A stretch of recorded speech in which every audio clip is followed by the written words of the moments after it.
Central Time, again, a 6-minute blackout that will end, if all goes as planned, at 6:59 and 55 seconds p.m. Central Time. At that point, we expect to regain communications with the crew and a reacquisition of data through the tracking and data relay satellite system. We will have a series of roll maneuvers. These are computer commanded that will roll the vehicle slightly to the left, then back to the right. That will bleed off excess energy as we begin our peak period of velocity. We expect to reach a maximum velocity of 24,661.21 miles per hour, equivalent to about Mach 33 times the speed of sound, shortly after we enter that blackout period. Once we exit the blackout period, of course, we're in the denser regions of the Earth's atmosphere, and then we get set up for the parachute deployment sequence. First, the deployment of 3 forward bay cover chutes that will pull essentially the top forward bay cover off the very top of the Integrity vehicle. That will be followed by the deployment of drogue chutes, and then the final deployment of a series of 3 main parachutes at 7:04 and 44 seconds p.m. Central Time. From that point on, it is about 3 minutes or so until splashdown.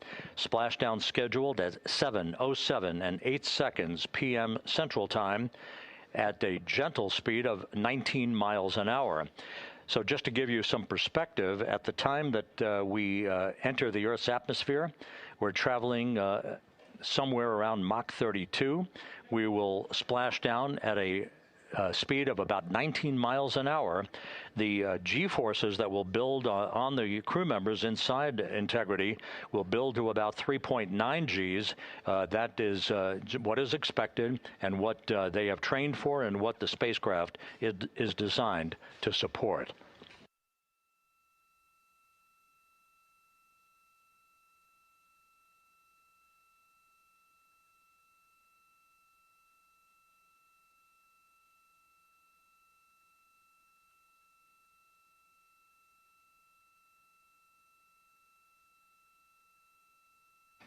The latest weather forecast out in the recovery zone off the coast of San Diego is a go forecast from our meteorologists here at the Spaceflight Meteorology Group at the Johnson Space Center.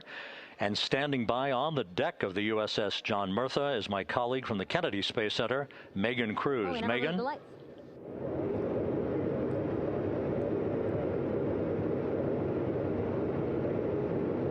Hey there, Rob. Yeah, welcome to the bow of the USS John Murtha. This is where we will report out live updates from the ship as NASA and the U.S. military work to recover our Artemis II astronauts in just about an hour and a half. How exciting. Now, right now, as you can see, we are out in the Pacific Ocean. We are just west of San Diego. We're actually staged about 6.5 miles away from where we expect Orion to splash down. And then we will incrementally move closer. So at the time of splashdown, we'll be about 5 miles away, and then we will move to 3.2 miles away. At that point, we'll pause, make sure that all the debris that might be coming down with Orion, because basically some parts of like the parachute system, they're jettisoned off Orion during descent. So we'll just want to make sure that those all land in the water and that we are safe to move even closer. So we will make sure that we can move a little closer, and at that point we will move to a mile away from Orion. And at that point the ship will circle the capsule while NASA and Navy recovery forces work to get our astronauts out, and we should have great views of the bow from here. But also we have a ton of cameras all around the ship. For example, we actually have some cameras right to the left of me here on the bow. These are very strong, stabilized cameras. We can really get up close to make sure that we are sharing all the images we have available to you. We also will have some views from above. We actually have 5 planes providing live views of splashdown today. In fact, some of those aerial assets just took off from San Diego minutes ago. And then actually here on the flight deck, you see 4 helicopters, the 2 in the back. Those will take off in about 30 minutes from now, also with live cameras. So again, lots and lots of imagery that we hope to share with you today. And then those 2 helos in the front, those 2 will pluck the crew out of the water and fly them back to our ship. Now, the combined team here on the ship, more than 550 people, left San Diego 4 days ago, and since then I've watched different teams train every day, rehearse, final preps to make sure that they're ready for today. So to give us more of an update about how recovery is going on right now, why don't we turn over to Paul here, Paul Serpinski. He is the Assistant Artemis Recovery Director. Great to have you here, Paul. Great to be here, thanks. Absolutely. So you just left the landing forces operations center here on the ship. How are we looking for recovery?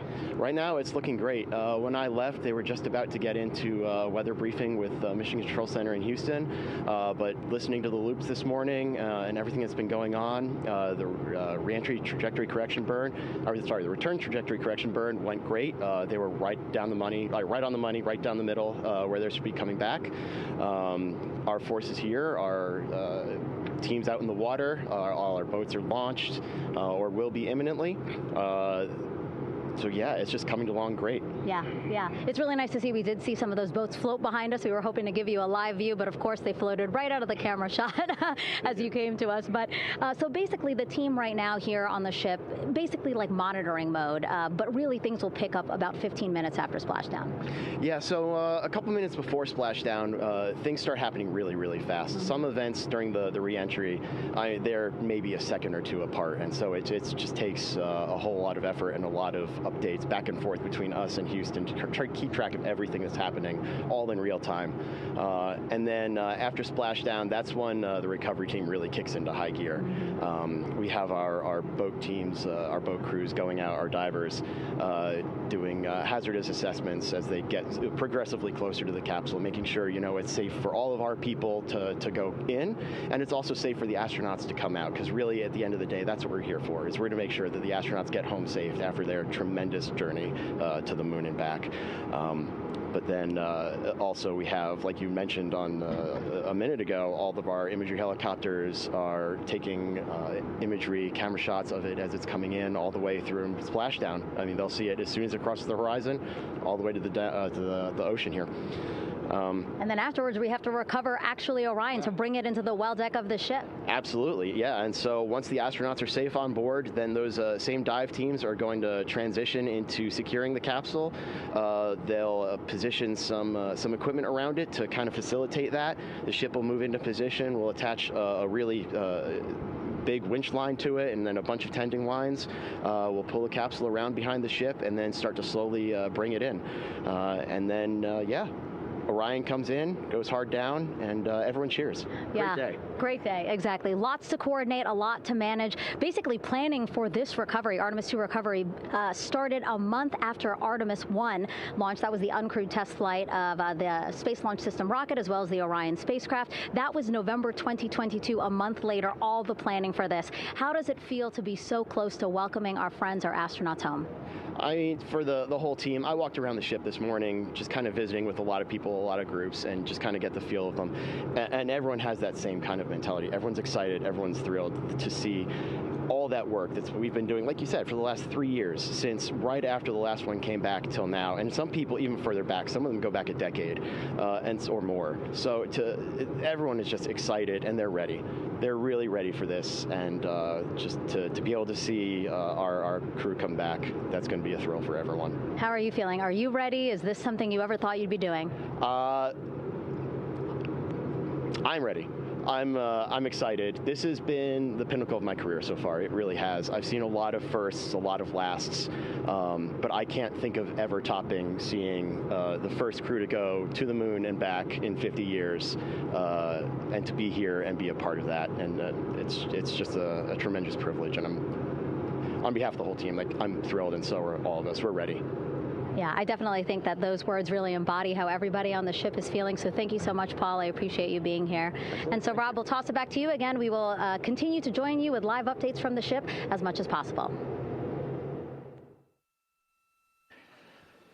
Thank you, Megan. Back here at the Johnson Space Center, the entry team of flight controllers looking over the shoulders of Reed Wiseman and Victor Glover there on the flight deck of Integrity, and again just below their feet in the mid-deck area, if you will, Christina Cook and Jeremy Hansen of the Canadian Space Agency.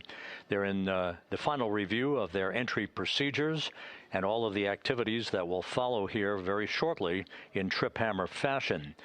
We should note that after splashdown occurs, the flight control team here in Houston will be monitoring the orientation of the Integrity spacecraft.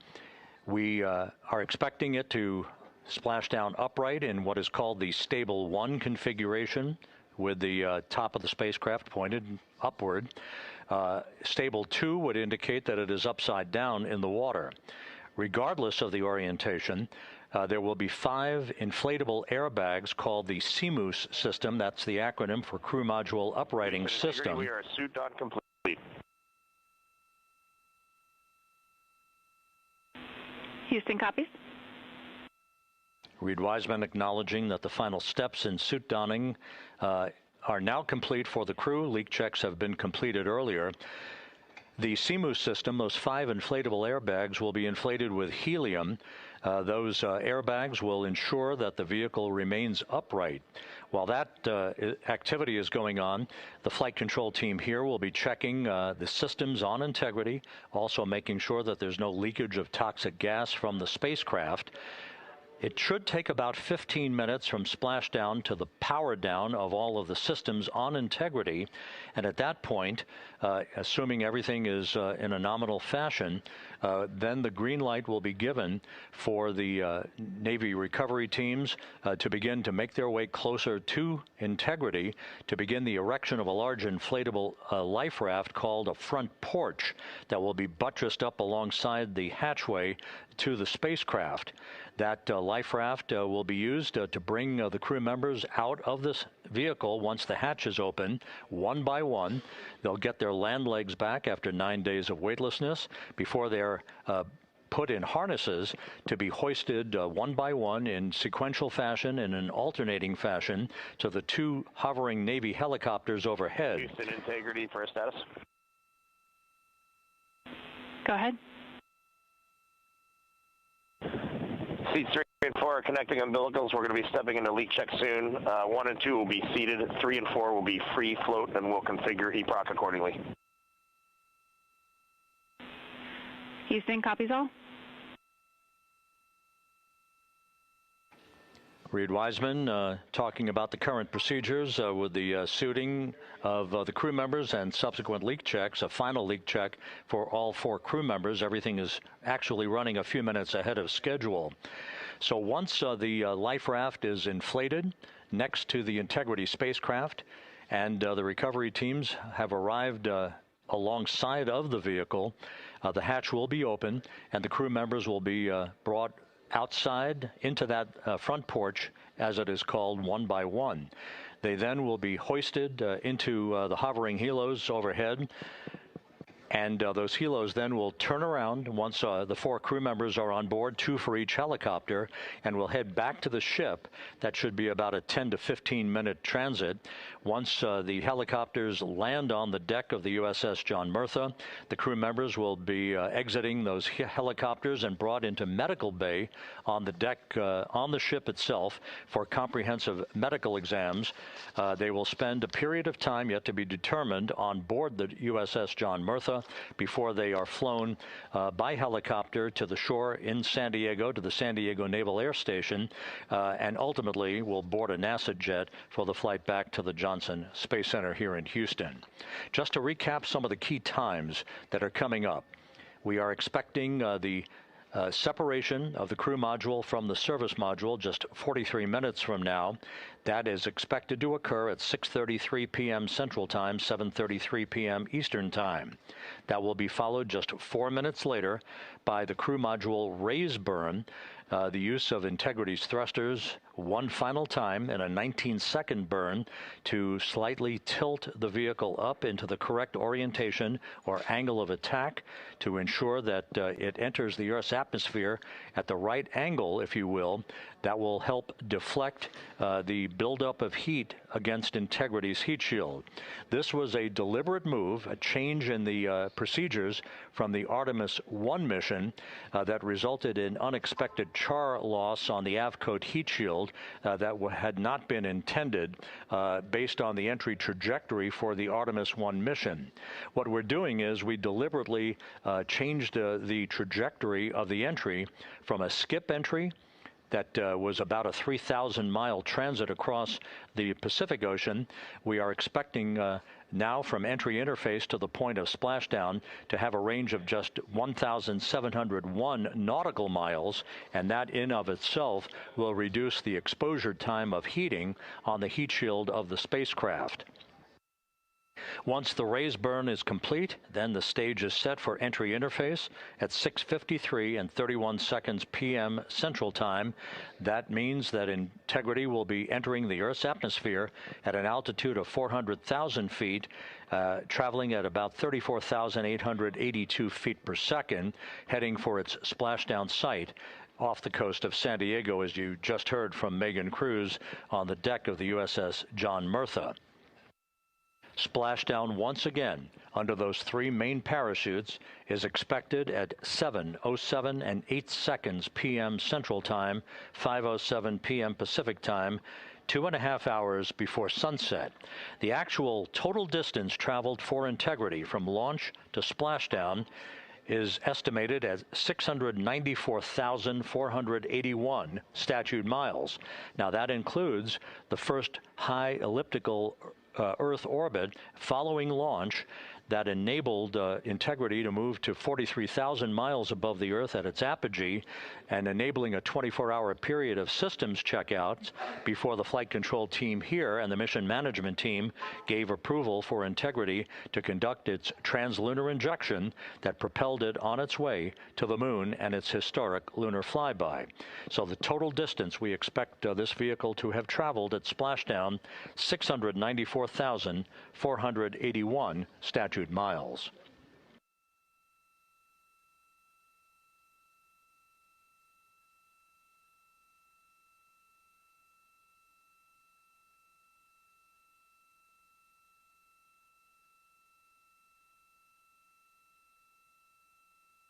With everything proceeding on track and on time aboard Integrity, the vehicle system's in excellent shape as the Earth grows larger in the field of view.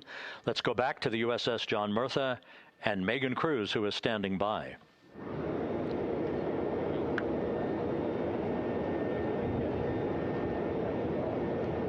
Hey, yeah, Rob, welcome back. Again, we are out in the Pacific Ocean, staged just about 6.5 miles from where we expect Orion to splash down now in just over an hour. How exciting. And the weather, awesome conditions here. I know you see some wind blowing around my hair, but really nothing to speak of when it comes to having to recover our astronauts, as well as no waves here, really.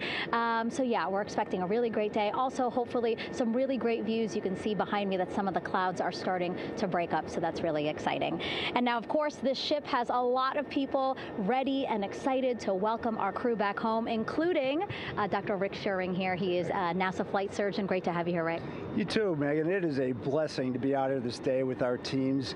We've trained 3 years for this nonstop with the U.S. Navy and along with EGS, and we've so looked forward to this day. And you know, just by God's grace, everything's parting, the skies and everything. The crew's doing great. Looking forward to come back, and our teams are ready. So this is one of those days you've dreamt about, and now it's finally here, and we're ready, and just thankful to be a part of it. Yeah, and you play a really integral role. When was the last time you spoke to the crew, and how are they feeling in this last hour before splashdown? Sure. Yeah, so the crew woke up, when they splashed down, they were woken up about 8.5 hours ago.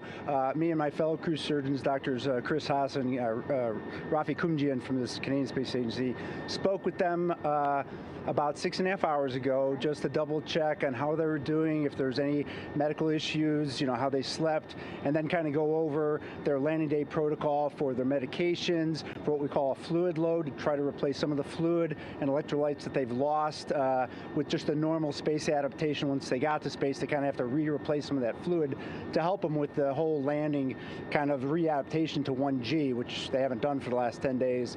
And then just kind of let them know how things are going to play out, you know, out with the open water teams all the way until we finally get to the med deck. So they were very pumped up, very hurried though. They had a lot of cabin configuration, a lot of things to get ready. So they're excited, but also very focused on the job that they had to do. So like again, we've trained a long time for this, and we're ready. And you said some medications. I mean, those are kind of just to mitigate the effects of, obviously, their more than 695,000 mile journey back to to Earth.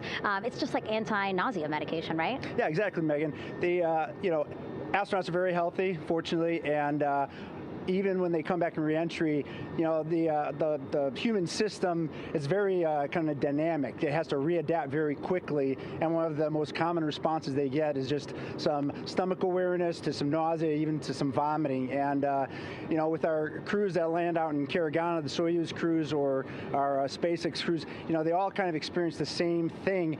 This will be the first time we're landing in water since December 1972, and I worked with all the Apollo astronauts years ago, and they all told me that landing in the water, especially in the Pacific, can be very provocative. So we take steps to give them medicines to really mitigate some of that nausea, vomiting, help them feel a little bit better, and also sometimes just use a little anti-inflammatory medicine just to help with coming back to 1 Earth or 1G. The effects of microgravity, especially as you age and you have a little arthritis, you feel great in microgravity, and everyone kind of curses coming back to the ground like, oh dang, 1G, but so that helps a little bit. But for the most part, the main thing is just replacing that fluid and then trying to help them with that transition back to 1G, and then we're ready to go. Yeah, and their health is assessed almost immediately after they splash down. Yeah, so we have Dr. Jesse Wang, and we have our independent duty corpsmen, who are the Navy version of paramedics, extremely highly trained, highly experienced Navy medics and divers who will go out there, open the capsule about 25, 28 minutes after splashdown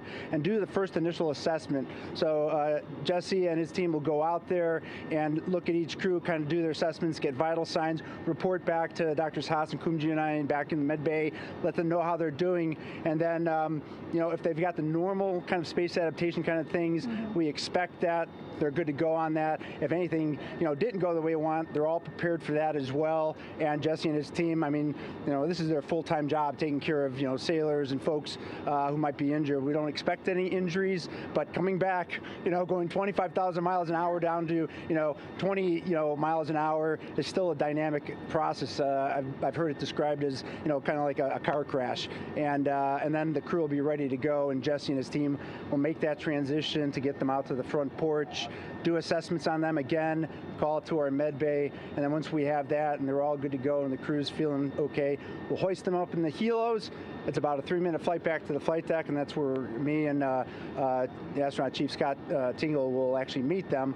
I'll get eyes on them, make sure they're all good, just take very slow transitions, and then one by one we'll either get them out with the SMTs, the SAR med techs under each arm, just kind of just walk them very slowly to med bay, which actually helps them acclimate back to 1G. Or if they really don't have their sea legs back yet, then we might put them in what we call a stair chair, which will be right behind them, and then just very slowly kind of get them back into med bay to start our full assessments for the team. Yeah, so a really great team here to support them as soon as they get back, and also all throughout the mission, of course. You talked a little bit about this, but obviously, we have seen astronauts return from the International Space Station for over 25 years, so we kind of know that that journey, how it affects the body. But yes, we're talking about humans returning from the moon for the first time since 1972. How is this different from your perspective? So it's different in one very significant respect. On Apollo, for exercise, they had something called the Apollo Exergenia, which was basically just a little canister with some ropes, and they would have some resistance and kind of do that. And the Apollo astronauts really liked that. They liked the ability to exercise, because you decondition from a musculoskeletal standpoint, you lose your strength and your stamina very quickly. We had something called the Orion flywheel, which was able to impart much greater loads in terms of resistance, so they're able to do squats, deadlifts, different things, not dissimilar to what the ISS astronauts do, but with a lot less room to do it. And they also did rowing activities for cardiovascular health, and the crews loved it. But for the lunar crews, the future lunar crews, maintaining that physical conditioning, which our astronaut strength and conditioning rehabilitation specialists, affectionately known as the ACERs, back in Houston, really work hard to get them in the best shape they're going to, have to be in to get to the moon. That device hopefully will maintain that. And Apollo only had about a 4.3-day journey to the moon. Our astronauts are going to have about a 10 to 14-day journey. Right. So maintaining that physical fitness, that strength and stamina is going to be crucial for the success of being able to do those very physically demanding lunar EVAs. Right. So we're very excited about what the astronauts have said about the device and what they have to say about the role exercise plays, going to the moon. And also the mental benefit. Sure. They just really like sweating, breaking the sweat, and actually just feeling like they're just getting a workout. Right. So thank you so much, Rick. I really appreciate it. I know they're going to be in good hands, so we'll let you get back to it. Thank you so much. Megan, thanks for the time. Back to you, Rob. Okay, Megan, back here in Mission Control in Houston. Everything is moving along in order. This view of Reed Wiseman on the left, Victor Glover on the right. We have good suit leak checks. Everything aboard Integrity is in excellent shape.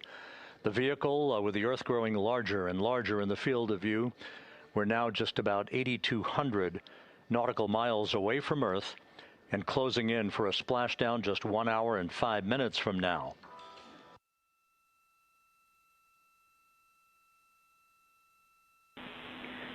Integrity, just under a minute till your GPS maneuver initiates, and both GPS units look eager to acquire. Outstanding. Seats 3 and 4 are working on seat strap in now. Houston copies. Once again, as we start to close in on some of the major milestones, the first one coming up in just 31 minutes. And Integrity, just confirming the LCG gas trap was able to be closed out. Affirmative. Copy. Crew module, service module separation scheduled just 31 minutes from now. The key point of interest, of course, will be the performance of Integrity's heat shield during its high-speed entry back into Earth and the peak heating that is expected around the spacecraft of some 4,000 to 5,000 degrees Fahrenheit. On Artemis 1, as I think most folks know by now, we flew a trajectory known as a skip entry, in which we performed an initial dip into the atmosphere to bleed off some energy. Then we skipped out of the atmosphere and dipped back into the atmosphere before splashing down in the Pacific. But after the mission was over with, we noticed unexpected liberation of some of the charring effects on the heat shield known as AVCOAT. Before the flight, we had an opportunity to sit down and talk with Entry Flight Director Rick Henfling to get a perspective on what this all means and how the mission was redesigned to try to protect Integrity's heat shield to a higher extent. Let's take a look at that interview. Returning from the moon is a lot different than deorbiting from low Earth orbit. When we return from the moon, we expect to achieve velocities upwards of 36,000 feet per second. And in order to slow down to a nice, graceful splashdown in the Pacific Ocean, the flight crew is going to experience between 3 and 4 times the force of Earth's gravity. On Artemis 1, pressure buildup inside the char layer of the heat shield resulted in the char losses we saw. NASA established a Tiger team whose job was to investigate the cause of the problem and then make recommendations on how to fly the Artemis II mission safely and successfully. And so for Artemis II, we are going to fly a profile that ensures the spacecraft will not see that same type of pressure profile. And so the char losses seen on Artemis II will not be like the ones that we saw on Artemis I. Rick Henfling indicated that the orientation of the spacecraft and the shortening of the distance of transit to the splashdown zone from the point of entry interface when we reach the top of the Earth's atmosphere, which will be coming up at 6:53 and 30 seconds p.m. Central Time, should do the trick in minimizing the deleterious forces against that heat shield that were noticed on the Artemis I mission. We think we see a beautiful sunrise over the west coast of Australia.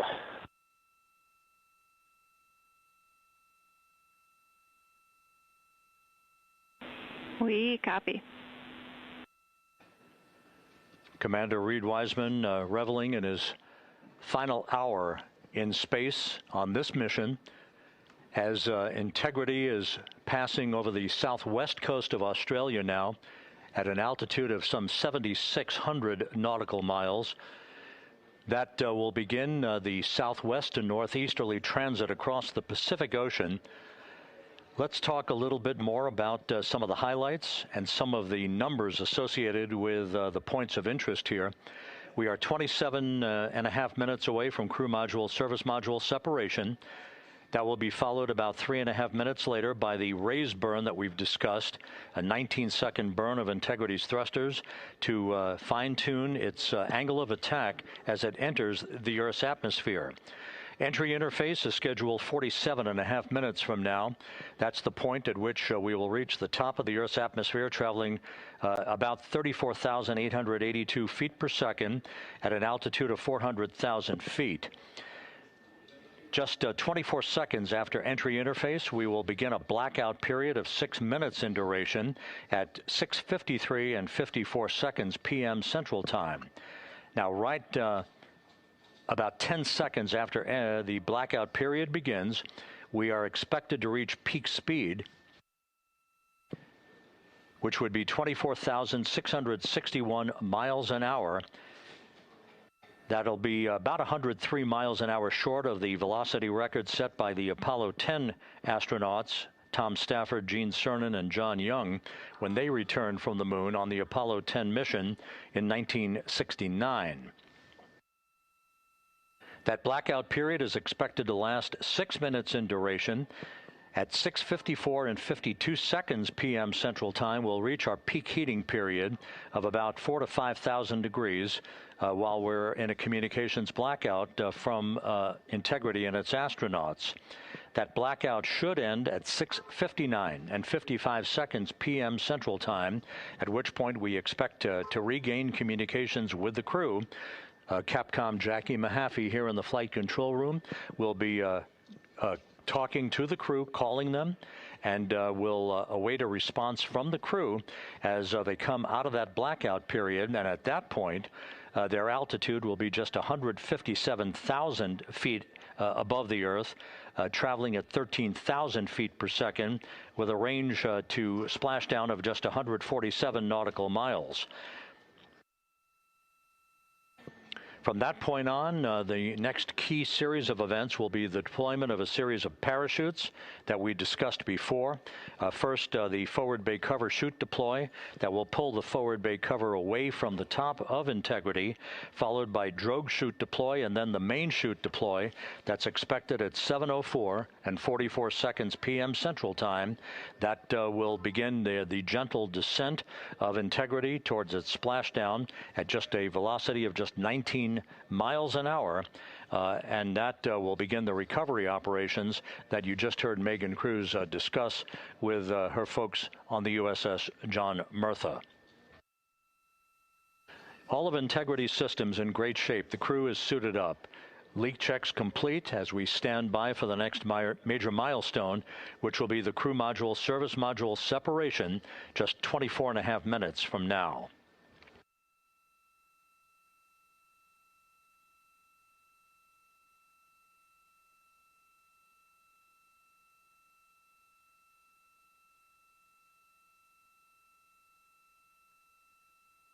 All of the activities from the start of entry interface to the point of splashdown will be quite rapid fire, just 13.5 minutes from the point at which we begin descent into the Earth's atmosphere till splashdown. And just to show you, as Rick Shearing, the flight surgeon, alluded to in his interview with Megan Cruz, all of this happens to decelerate the vehicle from traveling around Mach 33 to just 19 miles an hour at splashdown. All of that happening in just 13.5 minutes. But the vehicle and the parachutes are all designed to support all of that, so we'll be standing by to report all that to you in sequential fashion as these milestones are ticked off and as we hear from the crew during its entry back into the Earth's atmosphere, and ultimately when they emerge from the blackout period, and at that point we'll be just minutes away from splashdown.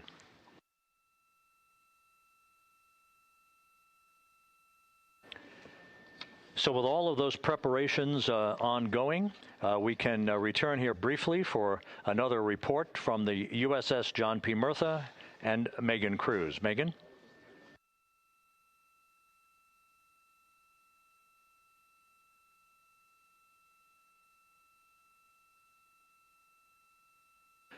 And we'll regain that communication with the USS John P. Murtha just momentarily.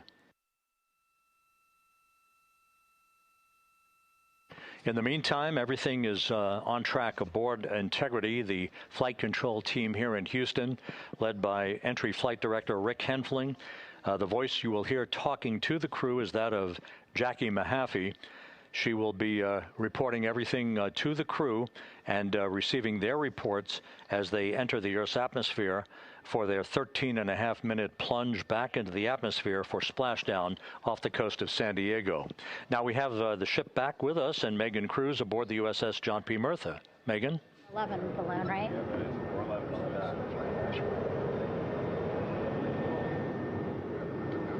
Hey, Rob, yeah, the excitement is really building here on the ship. I'm watching right now one of the weather balloons being lofted up from the ship. Again, weather balloons, very important for us to make sure that we are tracking the right kind of weather and also the data that's needed for what's called our Sasquatch team. Again, it's a team out of NASA that basically makes sure that the debris that comes off of Orion, again, some of those pieces of the parachute system, make sure that they don't fall on us here in the sea, and also our aerial assets, our folks in helicopters. So watching that float away right now. But with me right now is Captain Eric Kenny.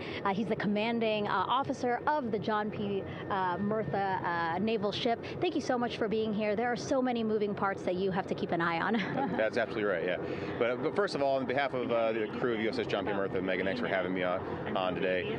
Happy to tell you what we're doing and excited to get the interview started. Yeah, absolutely. Why don't we actually take a look at the flight deck here? We'll start there. Basically, we also, while watching this weather balloon float away, we noticed all 4 helicopters leave the flight deck. We now have an empty flight deck. We had 2 imagery helos as well as the 2 crew helicopters that will go recover the crew. This is just one of the many things that, again, our ship of 550 people, it's something that you oversee as commanding officer. Yeah, absolutely. Every commanding officer, I would say really every naval service member, our priority is always safety. And as the commanding officer, I take that as one of my primary roles here on board. Mission accomplishment is important, safety always. So my day really has, I would say my message to the crew has sort of changed over the past 24 hours. As we're leading up to today, we've been building up the excitement and motivating the team for the training that we've executed. But really over the past 24 hours, now I'm trying to get us to slow down a little bit. Trust our training, right? Don't believe all the hype. Don't believe everything that's going on. Just let's trust what we've done to get to this point. And if we do that, we'll be successful today. Mm-hmm. And also part of the big success is obviously the coordination between NASA and the U.S. military. How does it feel being able to support the human space program we have? Yeah, I mean, since 1959 with Mercury, Gemini, Apollo, the history between NASA and the Navy has been in lockstep. But like any other skill, if you don't practice it regularly, that skill atrophies. So we've had a few decades off from that. But, over the past 4 or 5 years, really with this ship over the past year, we've constantly trained and working for this moment right here. Building up the hype, but to get to this point today, to be able to trust in all the training we've done. We've worked with, working with NASA, the Air Force, the medical team, dive team. You want to talk about high-performance organizations coming together, working in unison? We are seeing that here on board the USS John P. Murtha, and I can't be more proud of all the work everyone's doing. Yeah, you had some great words this morning saying just that, again, that it's really nice to see everybody working together and so excited. I mean, you just became the commanding officer of this ship back in February. How does it personally feel for you to be a part of this historic moment today? Yeah, I mean, first and foremost, I'd say any opportunity to command any warship in the United States Navy is a tremendous honor. Is a pinnacle of any naval officer's career. That being said, as my change of command was approaching, and I realized that Artemis was going to be in the window here, to say that I'm humbled and honored to be here is an understatement. What really just excites me is the opportunity to see this crew, who has been training so hard over the past year plus, come together. It is what inspires me. Listening to NASA and the ownership and pride they take. They make my crew better. I think we're making NASA better together. That synergy is something that I'm happy to see and hopefully take forward with me in my career. Yeah, it's all about partnerships. We couldn't do it without you, and we couldn't have gotten to the moon without our international partners as well. So thank you so much, Captain. It was really great to have you here today. Thanks, Megan. Awesome. All right, Rob, back to you. Thank you, Megan. Back here in Mission Control in Houston. We just had a quick view of the crew. We'll get that view back, and there they are again. Here in Mission Control, the entry team of flight controllers led by Rick Henfling and Jackie Mahaffey serving as the spacecraft communicator. We have just handed over communications links from the Deep Space Network that we communicated with the crew through from the time of the translunar injection burn back on April 2nd. We've just handed back to the Tracking and Data Relay satellite system as we prepare for the crew module service module separation that will take place just 17 minutes from now. With the Earth looming in front of Integrity as it barrels back for a splashdown of the Pacific just 50 minutes from now, we're just 5,700 nautical miles from splashdown. Just one other quick note about the comparison from the Artemis 1 entry profile to the Artemis 2 entry profile and how that is serving as an extra layer of protection for Integrity's heat shield. The Artemis 1 entry had an entry range of some 3,178 nautical miles, a very long downtrack, and a very longer period of exposure to heat loads than we're experiencing tonight. It also had that skip entry profile that we discussed earlier, dipping into the Earth's atmosphere, then back out, then back in. It was about 20 minutes of exposure. Integrity, Houston, comm check on TDRS. Jackie, we have it loud and clear on TDRS. We have you the same. And there's one of the weather balloons being deployed from the USS John P. Murtha.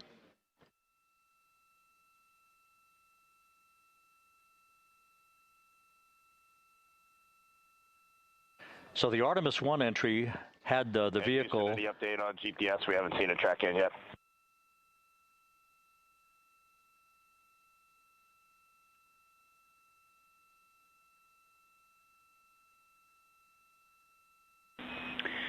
Reed, we are watching. We are starting to get into the window where they may start acquiring, so should be within the next 10 minutes. Okay, sounds good. We're holding at step 17 and getting ready for CM-RCS hot fire.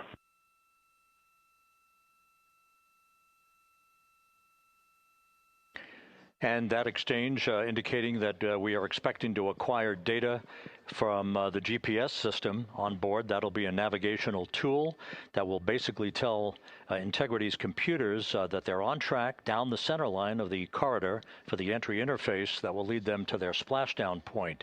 Once again, the Artemis 1 entry exposed the heat shield for about 20 minutes of peak heating. For Artemis 2, we're going to reach a downtrack distance of 1,701 nautical miles from the point of entry interface with just 14 minutes of duration, and it's basically a different angle of attack, a little bit steeper angle of attack that will protect the heat shield from excessive heat loads. So that is the difference between Artemis 1 and Artemis 2, all designed into this mission to gather data to protect the heat shield, since the Artemis 3 mission and beyond will have a different designed heat shield that will allow that skip entry type of profile to be resumed for all of the future missions coming back from the south pole of the moon when we initiate lunar landings.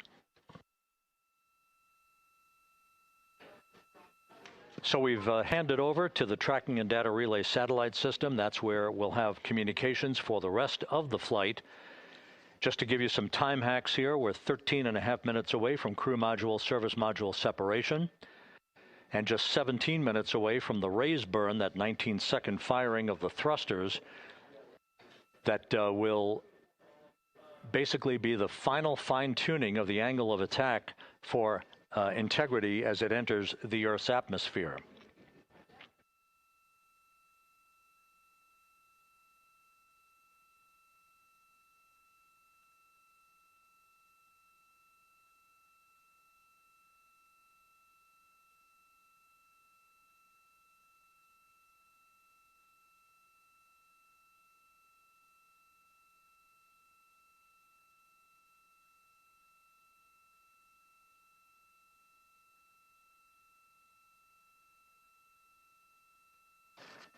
And once again, a dueling box view of some of the assets that are involved in recovery operations today. The integrity, cabin configured, all crew suited and seated. Houston, copies.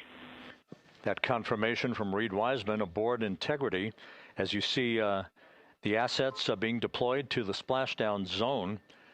At the time of splashdown, we expect the John P. Murtha to be about 5 miles away from Integrity, keeping a safe distance until we are sure that the vehicle is in the water and upright, and that it is in a good configuration system-wide for the recovery teams to begin to approach the vehicle to erect that inflatable raft. 2 minutes to CM RCS warm-up hot fire. We're ready. That call from spacecraft communicator Jackie Mahaffey indicating that we're 2 minutes away from a quick burst of the reaction control system. Thrusters, that will be a hot fire test prior to the separation of the crew module from the service module. The European service module has performed flawlessly throughout this flight. Everything, all the burns that had been prescribed for that service module have been executed on time and without a problem. There is the European flight control room that has overseen the manufacturing, the design of the European service module. They deserve quite a bit of credit on this mission for not only propelling the Integrity and its astronauts toward the moon, but also conducting the fine-tuning of its trajectory to bring it to this point where we are dead spot on down the middle of the corridor trajectory-wise to bring Integrity down for its splashdown in the Pacific just 44 minutes from now.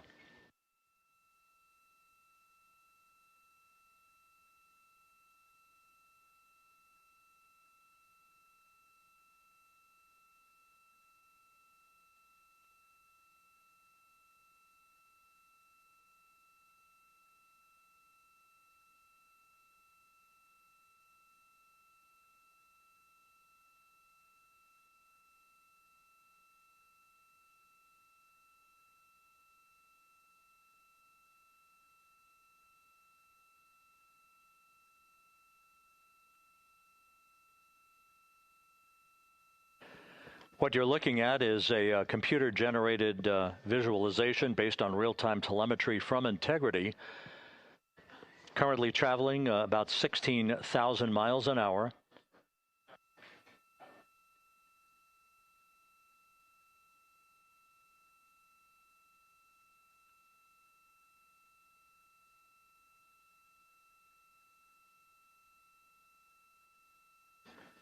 Integrity traveling about 16,000 miles an hour. For the prop cautions, we're taking a look. Copy that. Now just about 5,100 miles from Earth. Splashdown scheduled 43 minutes from now. We're just 9.5 minutes away from the crew module service module separation.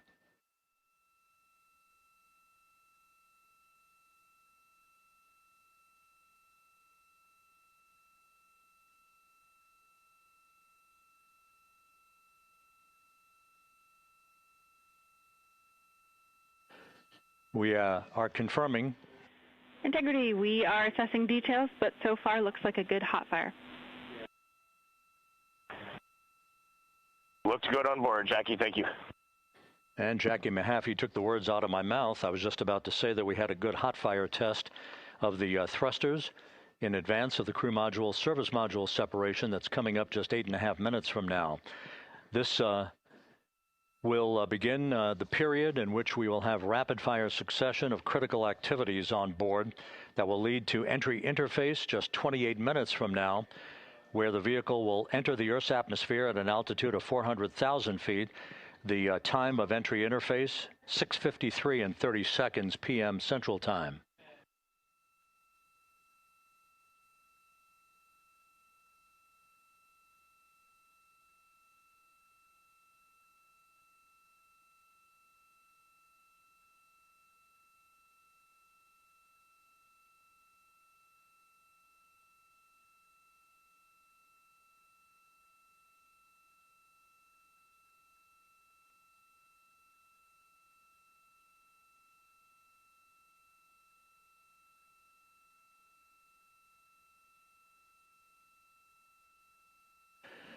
Integrity's astronauts were awakened at mid-morning to begin their entry preparations.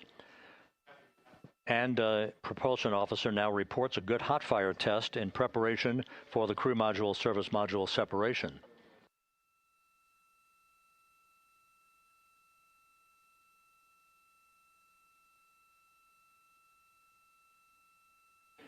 We're now inside 41 minutes until splashdown.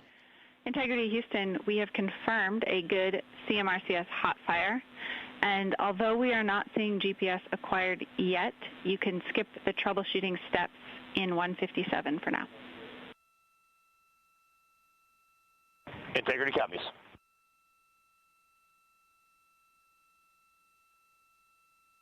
That GPS discussion indicating that we will be acquiring navigational data for Integrity through the Global Positioning System equipment on board. We just don't have it yet, but we will. All of Integrity's systems are in great shape to support its high-speed entry into the Earth's atmosphere. It, once again, will reach a peak speed of 24,661.21 miles an hour. Your call, GPS. We at least have GPS 1 looking good on board.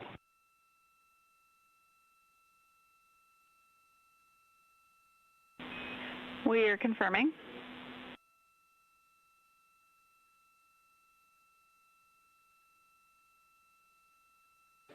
The guidance, navigation, and control officer here in Mission Control confirming that we have good lock on GPS data.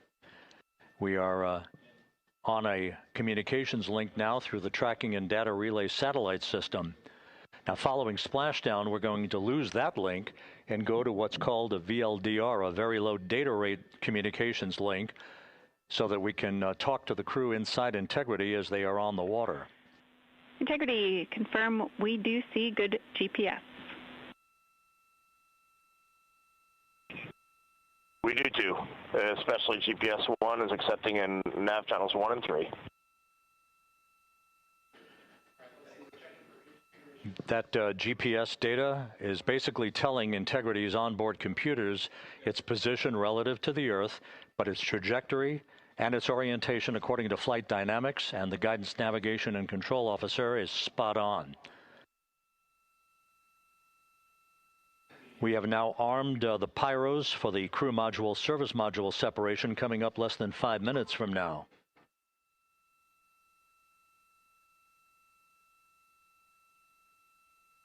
Once again, just 10 seconds after entry interface, we will see Integrity reaching its peak speed of 24,661.21 miles per hour.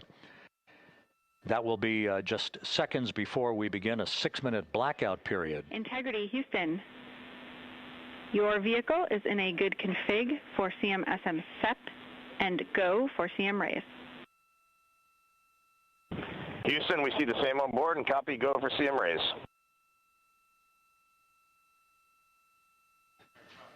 That CM raise referred to as the slight firing of 19 seconds by Integrity's thrusters with a change in velocity of 9.9 feet per second, a slight nudge of the aft end of the vehicle so that it's tilted a bit upward, providing the final angle of attack as the vehicle enters the Earth's atmosphere, this being the mitigating factor that will reduce heat loads on the heat shield as we reach a point downrange from the start of entry interface, some 1,701 nautical miles to the splashdown site.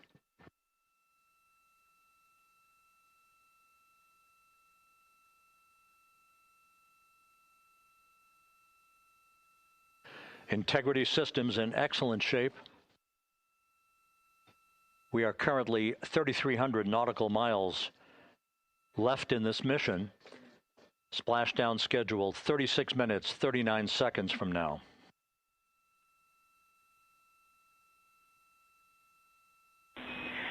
Integrity Houston, for the 2 enabled prop cautions, what happened is while the thrusters were firing, multiple pressure sensors on each of the strings diverged a bit from each other. Those limits look to be set pretty tight. We think it could happen again when the thrusters fire in the future, so we are going to suppress those messages. We concur with suppress, not inhibit. Thank you. That exchange between Jackie Mahaffey, our Capcom for tonight, and Reed Wiseman aboard Integrity, indicating basically to ignore sensor data. All of Integrity's systems are in good shape.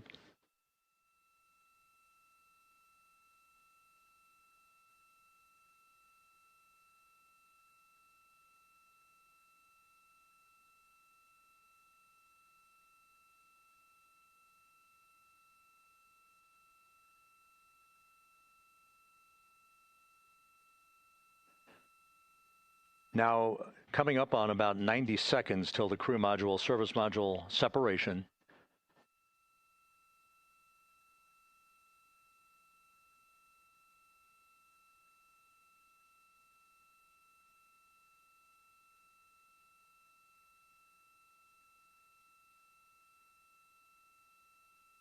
All quiet here in Mission Control as we enter the most critical phase of the completion of this flight. All of the preparatory activities leading up to the vehicle entering the Earth's atmosphere just 21 minutes from now.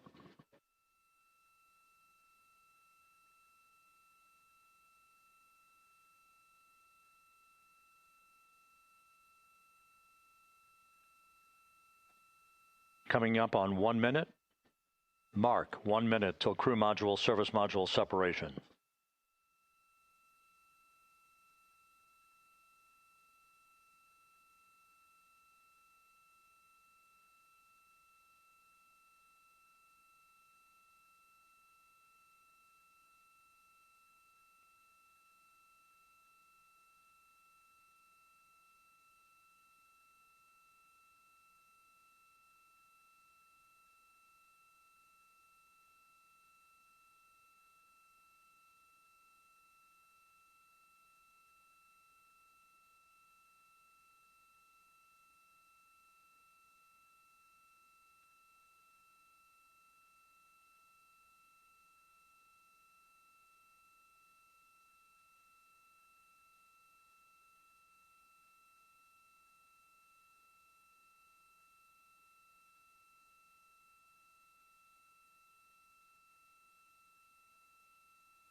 And we have confirmation of crew module, service module separation, and a great view, albeit momentarily. Houston, good step on board. Houston copies and concurs. The European service module now separated from Integrity, a job well done. Integrity, no action for the 4 CDH cautions. Those are SM related, not applicable. Integrity.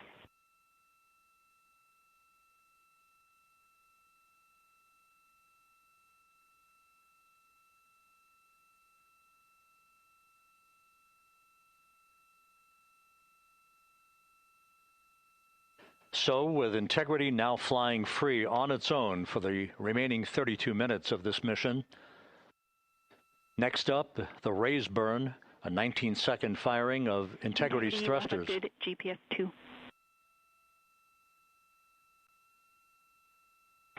Integrity copies, good GPS 2. Coming up on the 2-minute mark until the raise burn. Again, this is the final tweaking of the orientation of Integrity to put it in the right angle, if you will, the angle of attack that it will fly in during its entrance into the Earth's atmosphere. Entry interface now just 18 minutes, 25 seconds away. This is a visualization, but driven by real-time telemetry. This is the maneuvering of Integrity to the raise burn orientation. Just 2,800 miles from Earth.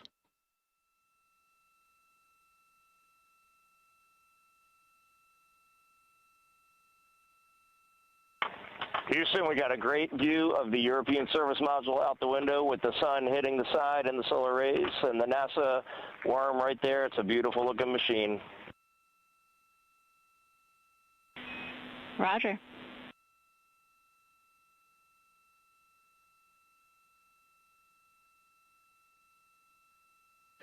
And we have completed the maneuver to the raise burn orientation, 1 minute away from the raise burn.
And the crew module raise burn is underway, a 19-second firing of the thrusters, and we have a completion of the burn.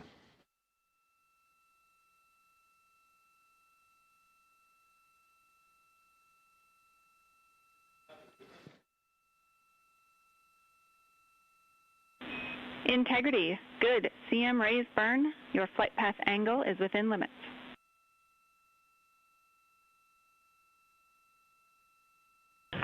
Integrity copies. Looks good on board, Jackie. So the final maneuver is now complete. Our trajectory for a splashdown in the Pacific 29 minutes from now is set and will not be amended any further. And we have the right angle of attack to mitigate any excessive heat loads on the vehicle during entry interface. Integrity, Houston, a heads up about comm coverage.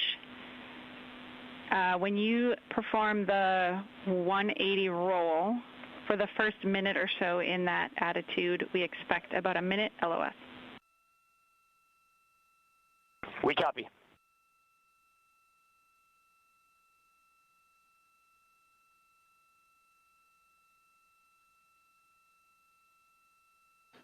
So for those who are watching the series of events coming up, we will enter the first traces of Earth's atmosphere 14 minutes, 45 seconds from now.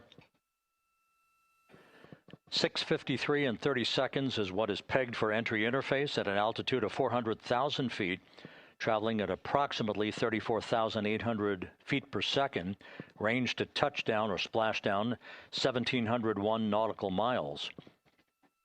24 seconds after entry interface, we will enter a 6-minute blackout period in which we will lose communications with the crew. This is expected due to the buildup of plasma around the vehicle. That's an ionization effect due to the collision, if you will, of the velocity of the spacecraft with the friction of the Earth's atmosphere. That 6-minute blackout is expected to begin at 6:53 and 54 seconds p.m. Central Time.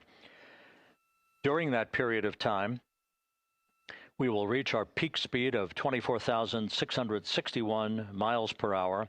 That comes just short, based on unofficial data from the flight dynamics officer right now, will come just short of the velocity record set by Apollo 10 of 24,791 miles per hour in 1969. We expect peak heating on the vehicle at 6:54 and 52 seconds p.m. Central Time, a minute and 22 seconds into entry interface.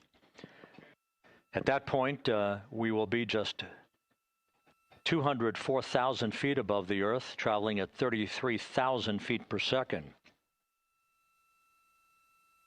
The blackout period is expected to last 6 minutes. We expect that blackout period to end at 6:59 and 55 seconds p.m. Central Time. From the end of the blackout period until splashdown, it is just 7 minutes, at which point we'll start deploying the series of parachutes to slow Integrity down to an ultimate splashdown velocity of just 19. Cráteres, sombras profundas y una superficie completamente distinta. Entre ellas, destaca el cráter Carroll.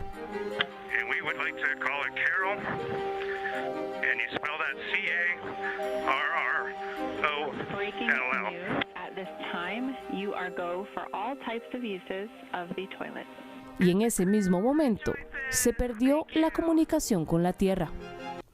Minutos de silencio total, sin señal, sin contacto, solo la tripulación y el lado más desconocido de la Luna. El punto más lejano del viaje y uno de los más impactantes. Día 6, la nave dejó atrás la Luna y emprendió el regreso.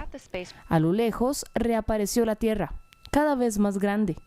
En los últimos días, la tripulación aseguró equipos, revisó sistemas y se preparó para el momento más crítico. En las próximas horas, la cápsula entrará a la atmósfera terrestre. El momento que podría ser el más desafiante de la misión para nosotros es esperar el aterrizaje después de que el vehículo entre a la atmósfera. Lo hará a velocidad extrema. La fricción generará temperaturas de hasta 2.700 grados. El escudo térmico deberá resistir mientras la nave desacelera. Luego se desplegarán los paracaídas uno a uno para reducir la velocidad.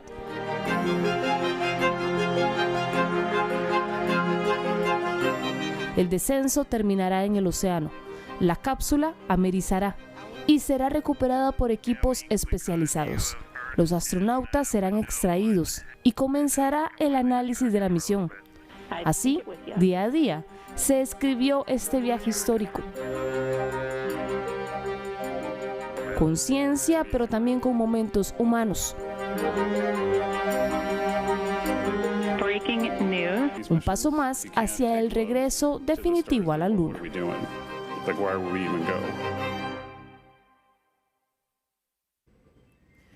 Cuando en el reloj de la NASA faltan 23 minutos con 59 segundos para el amerizaje, vemos el momento en el que se separó el módulo de servicio europeo de la cápsula Orión, que ya está solita de camino hacia la Tierra con estos 4 astronautas que regresan luego de 10 días de estar en el espacio, 3 aproximadamente, orbitando la Luna. Y esto es algo que, don Carlos, ya está entrando esta última fase, porque veíamos también que se encendieron los propulsores de la cápsula Orión.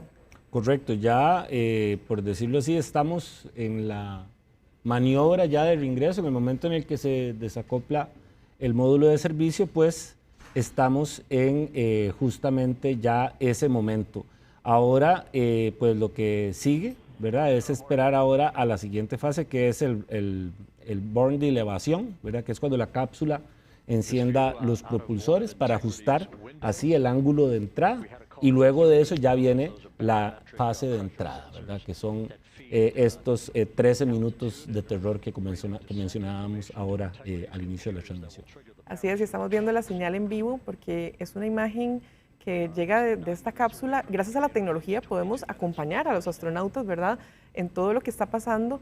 Y ya decía usted que se da esta etapa de los propulsores. Ahora teníamos una un poco más clara, donde podíamos ver que ya lleva ese impulso que la trae de vuelta hacia la Tierra. Correcto, y va a ingresar a una velocidad nada despreciable, ¿verdad? 40.000 kilómetros por hora. Eso son aproximadamente 20 veces la velocidad de una bala. Impresionante. Así que hay que tomar en cuenta toda la cantidad de energía, ¿verdad?, que tiene que disiparse para poder reducir su velocidad a aproximadamente unos 27 kilómetros por hora, que es cuando ya está tocando la superficie del mar, ¿verdad? Entonces ahí vemos la cantidad de energía que hay que disipar. Mientras seguimos viendo la imagen en vivo que llega desde la NASA, a eso de las 5:54 aproximadamente, ya se va a empezar este reingreso a la atmósfera. Son aproximadamente 13 minutos en los que se va a perder incluso la conexión para luego ya lo decíamos que el conteo regresivo está en aproximadamente 23 minutos. Va a caer la cápsula cerca de la costa de San Diego, en California. Y, don Carlos, ya vemos que hay un barco, ¿verdad?, un portaaviones, también están los helicópteros de la Armada estadounidense esperando. Justo esta es la imagen en la que vemos la preparación que hay también para la recuperación de la cápsula. Correcto, es todo un protocolo, ¿verdad? En el que primero pues los esfuerzos para recuperarla también no están exentos de incertidumbres, de riesgos, ¿verdad? Por ejemplo, sabemos que la zona de amerizaje está aproximadamente unos 100 kilómetros de las costas de San Diego. Pues un fallo en el proceso, digamos, en el regreso de la nave podría cambiar totalmente la distancia o el punto donde va a llegar a suceder el amerizaje. Inclusive un factor de riesgo es que estamos cerca de la costa, 100 kilómetros desde el punto de vista de distancia. Si usted viene desde el espacio, pues no es tanto. Así que eso implica que hayan equipos de rescate que estén preparados, ¿verdad? Tienen que haber buzos especializados también que estén en caso de que tengan que darle también una asistencia en sitio a la cápsula, etcétera. Entonces, es todo un protocolo que se tiene que seguir para garantizar también la adecuada aclimatación luego también de los astronautas cuando ya están aquí en la Tierra, que ese ya será otro proceso que no sé si usted quisiera explicar más adelante. Y don Carlos, ya estamos viendo que empiezan a generarse algunas fallas en la comunicación. Vea que hay alguna interferencia importante en esta transmisión, aunque todavía no estaba previsto que se perdiera la comunicación del todo, pero me imagino que es parte de este proceso en el que se está ingresando en este momento. Algo que usted decía que me parece muy importante es que leía ahora que no hay un punto exacto donde digan aquí es donde va a caer la cápsula Orión en el mar, sino que hay un rango de aproximadamente 3.700 kilómetros que en ese rango es donde esperan. En esa gran área, digamos, claro, se podría decir que hay, donde está la mayor probabilidad. Así es. Igual sabemos que la NASA tiene pues protocolos ya muy avanzados y han hecho muchas veces, han practicado todos estos ejercicios, así que pues esperamos de que no suceda nada fuera de lo normal. Pero sí es siempre una incertidumbre sobre exactamente cuál va a ser el punto donde va a suceder el amerizaje. Cuando vemos esta cámara que es en vivo desde San Diego y podemos ver aquí algunos de los buques y también la expectación que genera la gente que está esperando, ¿verdad? Este momento, se puede ver esa bola de fuego que se dice popularmente ingresando a la atmósfera, se puede ver desde un lugar como este, por ejemplo. Pues por la altura en la que se encuentra, porque la parte de plasma, por decirlo así, en realidad durante esos 13 minutos, 6 minutos aproximadamente es lo que ellos llaman la fase esta de plasma, ¿verdad? Que es cuando sucede lo de la bola de fuego. Eso pues sucede a una altura que no considero que se pueda observar desde por lo menos sin equipos especiales ni nada. Y lo que sí obviamente se reconoce en el momento es cuando ya se abren los paracaídas, que hace que por supuesto pues sea muy visible la ubicación de la cápsula cuando viene ingresando a la atmósfera. Cuando seguimos viendo también la imagen en vivo que se genera desde la cápsula Orión, ahí hay un ligero reflejo que nos muestra la parte anaranjada, ¿verdad? Esos trajes que son inconfundibles y que precisamente para eso son, ¿verdad, don Carlos? El color anaranjado es para hacerlos visibles en medio de esta maniobra tan compleja. Correcto, sí. Las personas preguntan, ¿por qué de anaranjado cuando ya vienen aterrizando? Es porque el anaranjado es contrastante, ¿verdad? En el color, con el mar. Si vinieran con trajes que se funden con el color del fondo y todo, pues podría complicar también inclusive labores de rescate. Así que esa es la principal función de ese color. Y ahora estamos viendo la Tierra ya muy diferente, ¿verdad? Como se veía en días anteriores, que se veía casi del tamaño de una canica, muy pequeñita. Ya solo está esta parte superior que nos muestra que en cuestión de minutos va a empezar la fase de reingreso a la atmósfera. Y esto es importante también indicarlo porque una vez que se haga el reingreso, se van a desplegar este sistema de paracaídas. Son 11 paracaídas en total. Que esto es importante porque lo que hacen, don Carlos, es atenuar esa caída en el mar. Correcto. Aproximadamente a los 9 minutos 30 segundos de que arrancó ya el reingreso, se abren los paracaídas de frenado, ¿verdad? Que son 2 grandes paracaídas de 7 metros de diámetro que llevan la velocidad de la nave a aproximadamente unos 200 kilómetros por hora, por ahí. Luego se abren los paracaídas piloto, que son los que sacan los paracaídas finales principales, ¿verdad? Los paracaídas piloto lo que hacen es básicamente guiar a los principales, y estos paracaídas principales que tienen 35 metros de ancho son los que llegan y reducen la velocidad a prácticamente ya la velocidad final para el splashdown, que vienen a ser aproximadamente 27 kilómetros por hora. Es bastante importante la disminución en esa velocidad. Cae en velocidad como entre 27 y 32 kilómetros por hora aproximadamente, ¿verdad? Aún así, a 27 kilómetros por hora. Estamos hablando de una reducción dramática, ¿verdad?, de la cantidad de energía con la que ingresa y con la que al final termina haciendo el amerizaje. Así que justamente habla de esto mucho del trabajo conjunto de los diferentes sistemas, ¿verdad? Del escudo primero para poder disipar la temperatura, soportar el estrés que lleva el reingreso a la atmósfera, y por otro lado los paracaídas, que pues son vitales para reducir la velocidad y obviamente pues el eventual impacto en la superficie del mar. Y uno se preguntará qué se debe sentir, ¿verdad? Ese impacto en el mar, pero ellos lo practican con antelación, es algo a lo que ya se han acostumbrado, entre comillas. Correcto, ya ellos han pasado por extensos entrenamientos, y no solo eso, sino que muchos, digamos, de los tripulantes también, pues también tienen experiencia en vuelos anteriores, ¿verdad? Una persona como Cristina Koch, por ejemplo, que estuvo tanto tiempo en el espacio en misiones anteriores, así como todos los demás miembros de la tripulación. Así que por el lado del entrenamiento y de la capacidad que ellos tengan para poder reaccionar, no hay problema. Aquí mucho es de que todos los sistemas funcionen de acuerdo con lo planificado, y por supuesto que todo el protocolo que se diseñó desde el inicio salga de acuerdo con lo diseñado.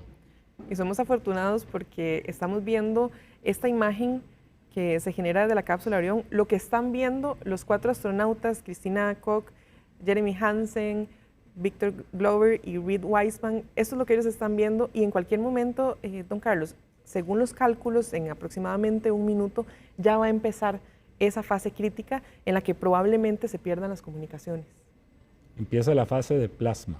A partir de esos 6 minutos, de los 13 minutos, 6 minutos son la fase de plasma, que es cuando están envueltos en una bola de fuego, como mencionaba el astronauta Glover. Uno se pregunta, ¿verdad?, si en estos momentos ellos lo deben sentir como muy intenso, ¿verdad? Hay como incluso un choque bastante importante para el cuerpo, como vemos en esta simulación que tenemos acá. De hecho, dice 66 millas de la Tierra en esta gráfica. Sí, así se ve. Es una cantidad de esfuerzo y de estrés que tiene que soportar la estructura, ¿verdad?, de la cápsula, y con ellos adentro, ¿verdad?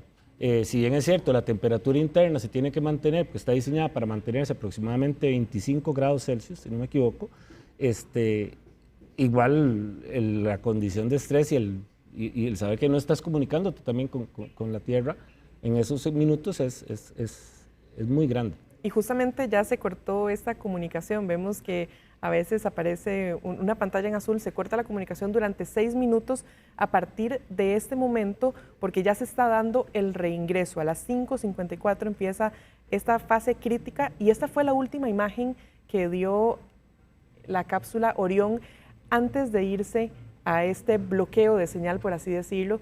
Vamos a ver en el momento en que ya se dio este paso, que es relevante porque son 6 minutos también de incertidumbre, ¿verdad?, para el centro de control de la misión. Ya ahí se perdió la señal, y ahora a esperar estos 6 minutos cuando se vuelva a recuperar ya muy cerca de la Tierra, ¿verdad? Correcto, ya la siguiente fase es ya cuando la nave ha frenado lo suficiente, ¿verdad?, y sale ya del plasma, se restablece la comunicación. Eso es aproximadamente a los 9 minutos de que se inició el reingreso.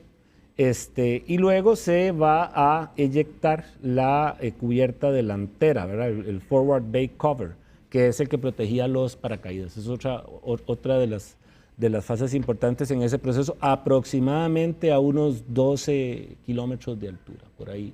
Y ya a partir de ahí es cuando empiezan las activaciones de los paracaídas, el paracaídas de frenado, aproximadamente a los 8 kilómetros de altura, el paracaídas piloto, que es aproximadamente a los 3 kilómetros de altura, e inmediatamente luego los paracaídas principales. Y mientras estamos en este periodo de espera de 6 minutos para que se retomen las comunicaciones, y también a las 6:07 es que se espera ya ver esta imagen, ¿verdad?, de la cápsula amerizando en California.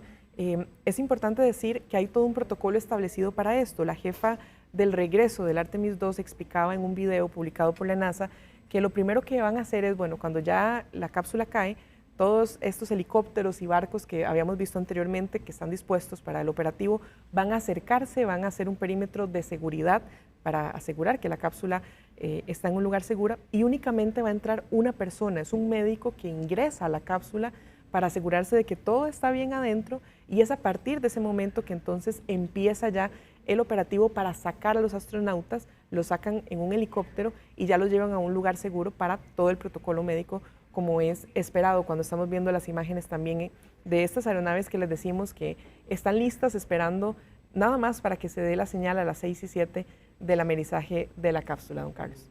Correcto. Una vez que se dé el splashdown, ¿verdad?, el amerizaje, lo primero que se activa son las bolsas de enderezamiento, que son 5 bolsas grandes de color naranja que lo que hacen es poner la cápsula de forma vertical en caso de que se haya caído o que haya quedado de lado, digamos, como boca abajo. Eso es lo primero que se activa. Y luego, justamente, es la llegada del equipo de la Navy, ¿verdad?, con los helicópteros, las lanchas rápidas, rodean la cápsula, se aseguran, ¿verdad?, y que se verifique de que no hay tampoco fugas tóxicas. Todo eso es importante antes de tocar o abrir la escotilla de la nave, ¿verdad? Y por supuesto ya viene una inspección, una etapa de remolque, ¿verdad?, en el que se llevan luego la cápsula.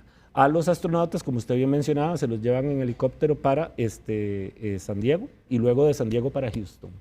Así es, para hacer todo el protocolo debido. Cuando vemos la simulación también que muestra la NASA en su canal oficial, una simulación que dice que ronda los 25.500 millas por hora en este momento, según las indicaciones que hay de esta transmisión. Y lo que también es importante, porque es un periodo de silencio absoluto, muy parecido al que habíamos tenido cuando se estaba en la cara oculta de la Luna. También un periodo de temperaturas extremas, porque estamos hablando de 2.700, 2.800 grados Celsius, que ya decíamos es la mitad de la temperatura de la superficie del Sol, pero los astronautas están bien protegidos por este escudo que tiene la cápsula Orión, también por sus trajes, ¿verdad?, que son especiales, de ahí que los usan únicamente para el lanzamiento y para el regreso. Esos trajes los cubren también y los protegen del calor, de las altas temperaturas. Están diseñados para soportar temperaturas altas, pero tampoco, digamos, las temperaturas, no sé, como las que tiene que soportar el escudo de ingreso de la nave, ¿verdad? Es un complemento para eso. Correcto, sí, son complementos. Exacto, y ya estamos, van a ser las 6 de la tarde y faltarían únicamente 7 minutos para que ya empecemos a tratar de retomar, ¿verdad?, esa comunicación, y también para ver un puntito que se va a ir haciendo cada vez más grande en el cielo de San Diego, porque vemos como hay un preparativo, ya el barco está ahí, hay un montón de personas, y yo creo que eso también llama mucho la atención de los curiosos, ¿verdad?, porque tal vez hay generaciones como nosotros que no vivimos el tema del Apolo, pero estamos viviendo ahora las misiones de Artemis. Correcto, para nosotros, en nuestra generación que vivimos, no pudimos atestiguar, como bien menciona usted, tal vez los lanzamientos del programa Apolo. Lo más cercano que tuvimos fueron pues la época de los transbordadores espaciales, y bueno, ahora esta nueva era para nosotros pues es maravilloso, ¿verdad? Y para las futuras, también las generaciones más jóvenes, ver cómo ya la humanidad está cada vez más cerca, no solo ya de volver a la Luna y quedarnos ahí, no solamente llegarla a visitar, sino todo lo que implica, ¿verdad?, el conocimiento y la información de esta misión para la exploración del espacio profundo. Ahí se generó una imagen nueva que no habíamos visto. Don Carlos, tal vez si podemos explicar, el Centro de Control de la Misión dice que están procesando nuevos datos de la cápsula Orión, lo que parece que son muy buenas noticias. Bueno, eso suena como buenas noticias. Esa es la imagen correcto. que tenemos en vivo en este momento, que, bueno, con alguna dificultad, ¿verdad?, porque las transmisiones se cortan, ¿verdad?, pero esta es la imagen que estamos viendo en este momento, mientras Continúa el trabajo también de todas las personas en el Centro de Control de Misión pendientes, porque esto es un proceso, es un equipo. Los astronautas obviamente tienen mucha participación y mucha responsabilidad en la preparación de la cápsula y demás, pero desde tierra se controlan también elementos muy importantes. Así es, muchísimo de lo que se está realizando, digamos, o lo que testiguan los astronautas en el momento del reingreso, ya mucho de eso está previamente programado y trabajado adecuadamente por medio del personal de la NASA, que no se toman este tema para nada a la ligera, ¿verdad? Esa es la señal en vivo, don Carlos, que no tenemos muy claro, pero será como tal vez el reingreso con alguna cámara de calor o algo así que nos permita ver cuál es el estado, digamos, de la cápsula en este momento reingresando. Porque estamos exactamente en este momento a 6 minutos de que se dé el amerizaje, según los cálculos. Lo que necesitamos ahora es esperar la confirmación por parte de NASA de que ya pudieron restablecer la comunicación. Acabo de ver acá en la NASA que dice que se restableció la comunicación, pudieron hablar con el comandante Reed Wiseman y ahora lo que están haciendo es esperando 5.5 minutos de distancia para que regresen a casa. Parece que ya se ha pasado esta etapa bastante crítica, ¿verdad? Que son muy, muy buenas noticias y vemos ahí un puntito en el cielo que es la mejor señal de que ya viene para... Ver ya ese puntito, así es. Exactamente, esta es la cápsula que va en caída libre, es una caída libre, ¿verdad? Correcto. Viene regresando por su propia, con el peso de su propia masa.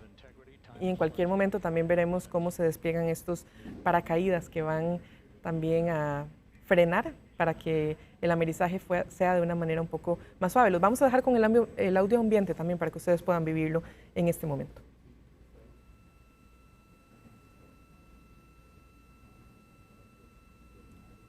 Mientras, en este momento, ya se espera en la señal de la NASA, lo que dicen es que están esperando para la apertura de los paracaídas, pero ya la vemos todavía, incluso más grande, esto está más cerca ya. The pyros are armed for forward bay cover jettison.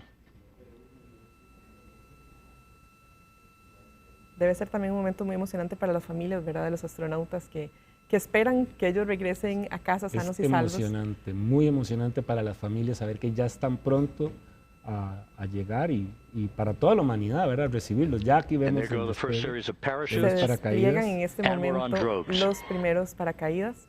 Vamos a bajarlos con el ambiente. Two good drogue chutes. Next up. We copy, we see them. Next up, the deployment of pilot parachutes that will pull the main chutes out.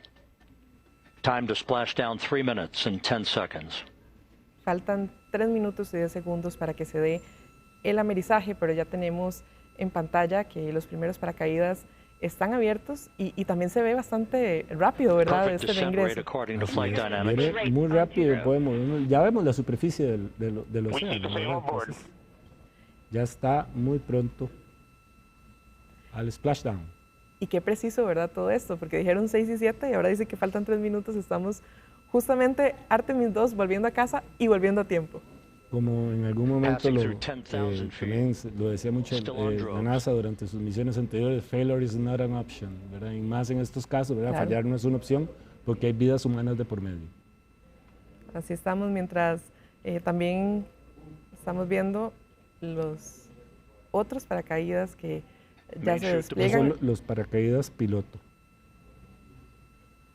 We're at 5,000 feet. Los principales. Sí, ya ahí se ve que va un poco más despacio de la velocidad que traía anteriormente. Search and recovery beacon has been activated on integrity. And we have 3 good main chutes. Good 3 main chutes, good reefing, good descent rate. And we see 3 good-looking parachutes. Ya vemos estos paracaídas que dice que están abiertos totalmente de manera exitosa. Muy bonita también esta toma, ¿verdad? Muy emocionante, ¿verdad? ¿Qué podrán estar pensando de ellos? Integrity. Cabin pressure indicates no need for hydrazine checks. A tocar la superficie del océano.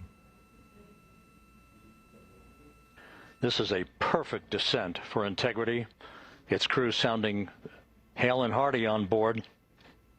Y esa es la cámara térmica también en vivo que nos muestra otra parte, ¿verdad?, de este amerizaje, cuando cada vez falta menos, 2 minutos nada más para que veamos cómo la cápsula Orión toca la superficie del mar y empieza y se despliega este operativo especial que se tiene para la recuperación de los astronautas que están, pero a nada ya de llegar a casa. Sí, es muy emocionante este reingreso.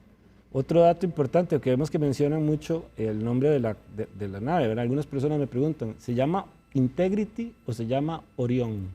Entonces uno lo que les explica es que Integrity es como el nombre que usted le da al carro que usted se compró y Orión es el nombre, por decirlo así, del modelo del carro que existe. Así es como se llama la nave Orión como tal, pero es que escuchamos en la introducción que hablan mucho de Integrity, ¿verdad? No tanto de Orion.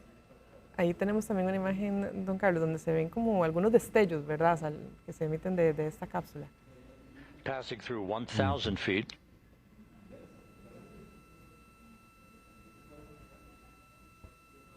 Ya en cualquier momento debería acercarse para este amerizaje.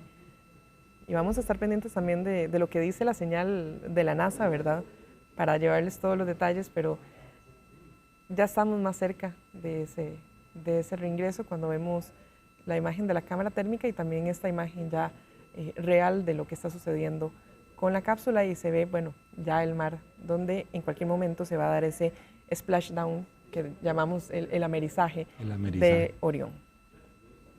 Integrity, splashdown, sending post-landing command now. Splashdown confirmed. Copy splashdown, waiting on VLDR. Splashdown confirmed at 7:07 p.m. Central Time, 5:07 p.m. Pacific Time. 6 y 7 minutos de la tarde, justo como estaba previsto, la cápsula Orión ya ameriza frente a las costas de San Diego, California. Vemos cómo los paracaídas también caen al mar y en cualquier momento empezaremos a ver un movimiento mayor, ¿verdad, don Carlos?, de todo este despliegue, porque hay que asegurar la escena para saber que la cápsula está en buenas condiciones y ahí ya la vemos de un poco más cerca con otra cámara, desde otro punto. Correcto, ya se activa el protocolo en el que tienen que llegar las lanchas, tienen que llegar los Navy SEALs también, y se hace una verificación de que todo esté bien antes de poder tocar, digamos, o abrir la cápsula, así es.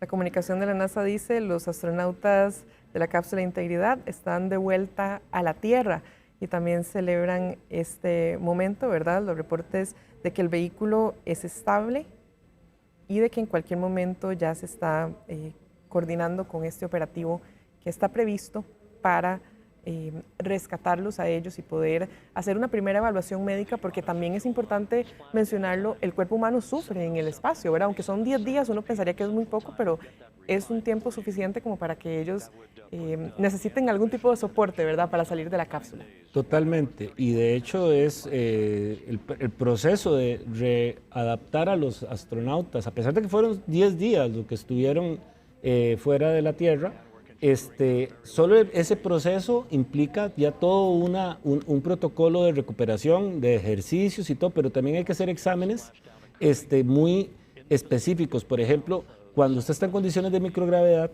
usted sufre, digamos, un fenómeno en el que los líquidos se trasladan, suben, y eso puede provocar que el globo del ojo se aplane, producto de esos líquidos que en algún momento se acumulaban en la cabeza y luego bajaban de una manera muy rápida. Entonces, es parte, digamos, de los principales estudios que se hacen luego de que los astronautas regresan a la Tierra, asegurarse de que no tienen aplanamiento del globo ocular. Por supuesto, también temas relacionados con el desarrollo de los huesos también están acostumbrados a una aceleración de la gravedad aquí en la Tierra, no tanto obviamente como la que hay en el espacio, eso les afecta, y por supuesto también a nivel psicológico, ¿verdad? Hay que darles mucho seguimiento en este proceso. Ya es un proceso que lleva de adaptación otra vez, desde semanas inclusive hasta un par de meses podría llevar. Mientras estamos viendo, usted en pantalla tiene el momento justo a las 6 y 7 minutos de la tarde, hora de Costa Rica, se produce este amerizaje de la misión Artemis II. Los 4 astronautas que orbitaron la cara oculta de la Luna están de vuelta a casa, mientras yo me hago una pregunta, esa imagen es completamente en vivo. Don Carlos, la cápsula es una cápsula muy pesada, ya decíamos que son toneladas, porque al caer no se hunde. Bueno, por la forma en la que está diseñada, primero que todo, por la misma razón, por ejemplo, por la que un barco no se hunde, pero por supuesto también, como les decía, lleva sus sistemas de enderezaje en caso de que pueda suceder algo así. Vemos que tiene como estos globitos anaranjados, ¿verdad? Que es precisamente para esto. Lo que mencionábamos de que es para enderezar en caso de que haya caído de lado, volteada, etcétera.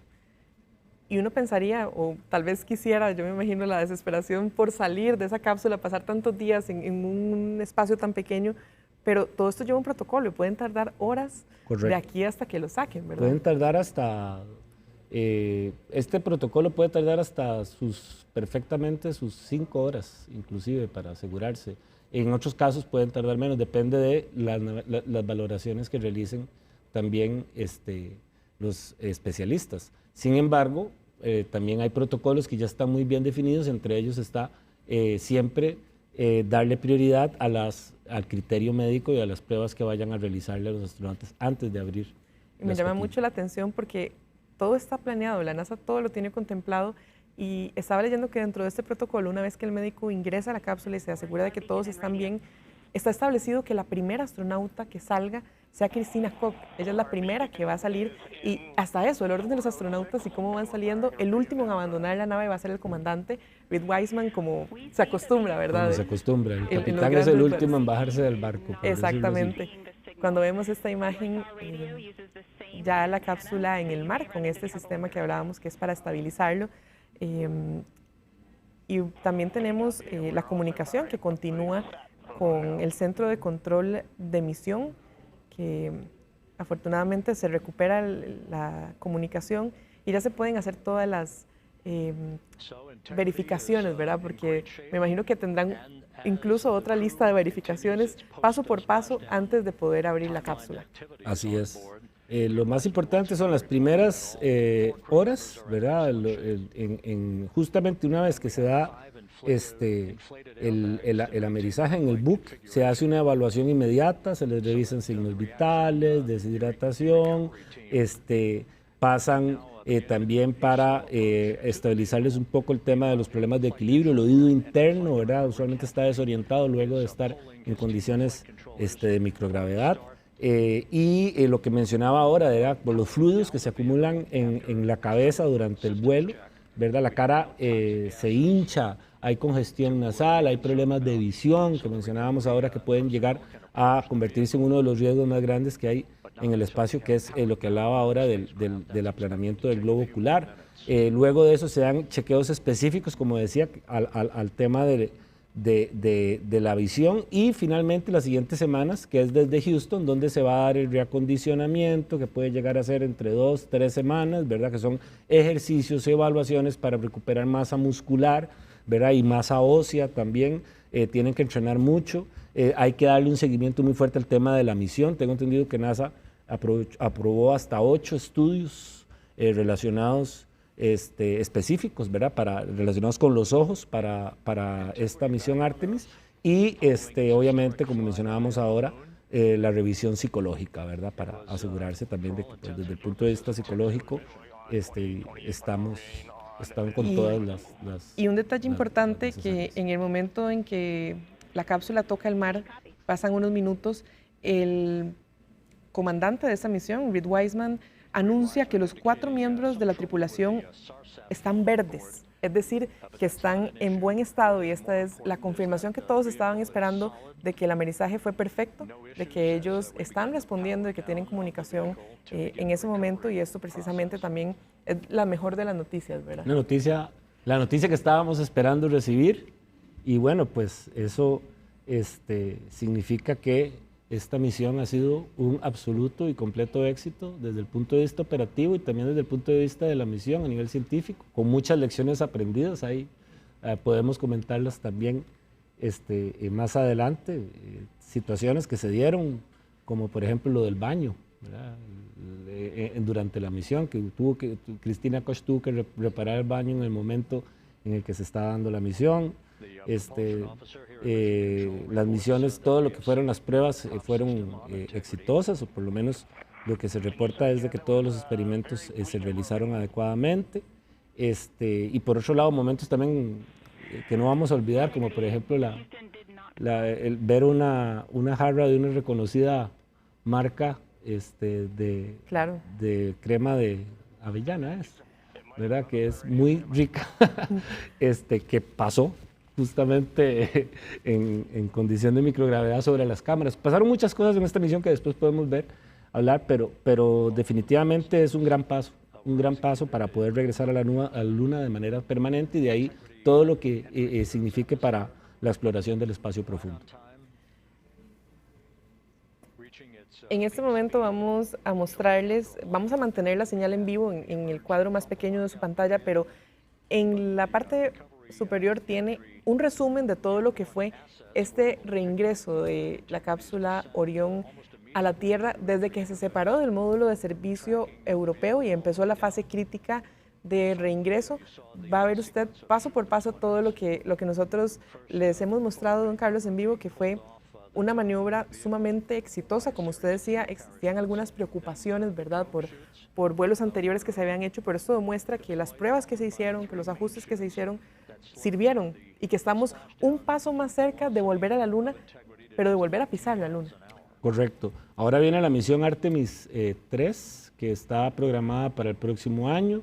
Originalmente esa misión se pensaba que fuera la que iba a tener ya una caminata sobre la Luna, pero la NASA hace poco anunció también que eso se va a pasar para la misión Artemis IV, mientras que la misión Artemis III más que todo va a dedicarse a desarrollar pruebas para lo que son las maniobras de acoplamiento de la nave. Entonces, vamos a tener que esperar al 2028, de acuerdo con lo que anunció NASA, para ya ver astronautas caminando sobre la superficie de la Luna, pero definitivamente estamos cada vez más cerca y, como decíamos al inicio, ¿verdad?, el objetivo es quedarse, no es solo llegar y visitar y plantar una bandera y regresar, sino ya quedarse y empezar a estudiar todas las diferentes posibilidades que existen, por ejemplo, en los polos, para construir bases, aprovechando que existe agua, el estudio de los materiales que hay disponibles, tanto desde los regolitos lunares hasta los minerales, las tierras raras, en fin, la Luna ofrece toda una oportunidad para la humanidad para poder continuar en convertirse en una raza interplanetaria, una especie interplanetaria, que es uno de los principales deseos que tenemos como humanidad. Han pasado 11 minutos desde que se dio este amerizaje y nos comentaban los compañeros que están escuchando el centro de control de la misión que están tratando de encender un teléfono satelital precisamente para tener contacto con los rescatistas, que ya los vemos en la imagen. Ya este es el primer barco que llega, que está muy cerca de la cápsula y es el que va a hacer ese primer contacto. Vamos a dejarlos también un poco con este ambiente para que ustedes puedan observar con la señal de la NASA qué es lo que está sucediendo en este momento mientras les vamos narrando lo que se va a escuchar.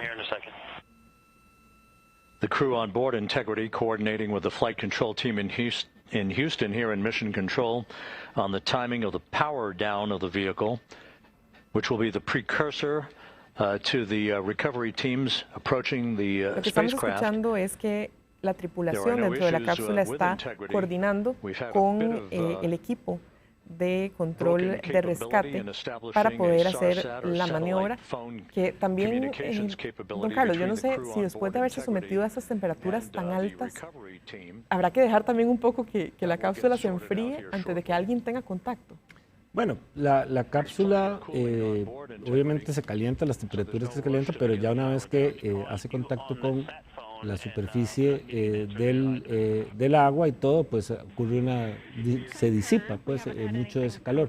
Pero efectivamente todavía en este momento esa cápsula todavía tiene que tener partes que están a altas temperaturas, a pesar de que estén en algunas zonas que las zonas están en contacto con el agua, pero siempre en estos momentos tiene que haber mucho calor acumulado. Así es un tema también de cautela, ¿verdad? Y más que todo en operativos como estos, la NASA, que todo lo piensa, todo lo coordina, son muy cautelosos cuando ya vemos súper cerca de esta primera embarcación que se acerca a la cápsula.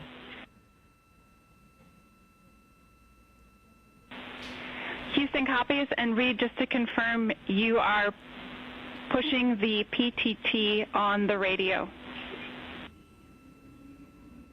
Aquí tenemos una confirmación, dice que van a tardar 2 horas para el rescate de los astronautas. Es decir, 2 horas después del amerizaje, los equipos de la NASA y del ejército estadounidense se van a acercar a la nave Orión, que en ese momento está flotando en las aguas del Océano Pacífico, para trasladarles al portaaviones USS John P. Murtaugh, donde se someterán a las primeras evaluaciones médicas antes de regresar a tierra. La primera en salir de la nave, como les había comentado antes, será Christina Koch, a la que seguirán en este orden Victor Glover, quien es el piloto, y Jeremy Hansen, uno de los especialistas, y el último en salir, el comandante Reed Wiseman. Si hay alguna necesidad médica, si alguno por alguna razón tiene algo, obviamente ese orden se va a cambiar. Prioridad el que necesite la atención primero. Así es, pero en principio, por lo que han reportado, es que los 4 están en condición verde, así que no esperaríamos que haya un cambio en el orden, dado que los 4 se encuentran en buenas condiciones de salud. Así es, cuando ya vemos aquí la cercanía de la embarcación con la cápsula que sigue flotando en aguas del Pacífico y se despliega esto, ya llevamos aproximadamente, se dio a las 6:07 minutos de la tarde, son las 6:22, pero va a tardar, ya veíamos incluso 2 horas en que podamos ver esa primera imagen de los astronautas saliendo de la cápsula. Sí, así es, la tan esperada imagen de verlos a ellos salir inmediatamente de la cápsula no sucederá por las razones que comentamos ahora, que tienen que seguirse todos los protocolos previos, pero lo más importante es saber que ya se ha recibido confirmación de que los 4 se encuentran en buenas condiciones de salud. Y cada vez vemos más presencia, ¿verdad? Tanto de aeronaves, de helicópteros que están sobrevolando esta zona, como de las embarcaciones del ejército de los Estados Unidos, que han llevado a cabo coordinaciones con la NASA, porque todo esto, como les dijimos, está coreografiado casi, ¿verdad? Para saber cómo reaccionar luego de la caída, pero es algo que los amerizajes generalmente son de esta forma, no es nada nuevo para ellos.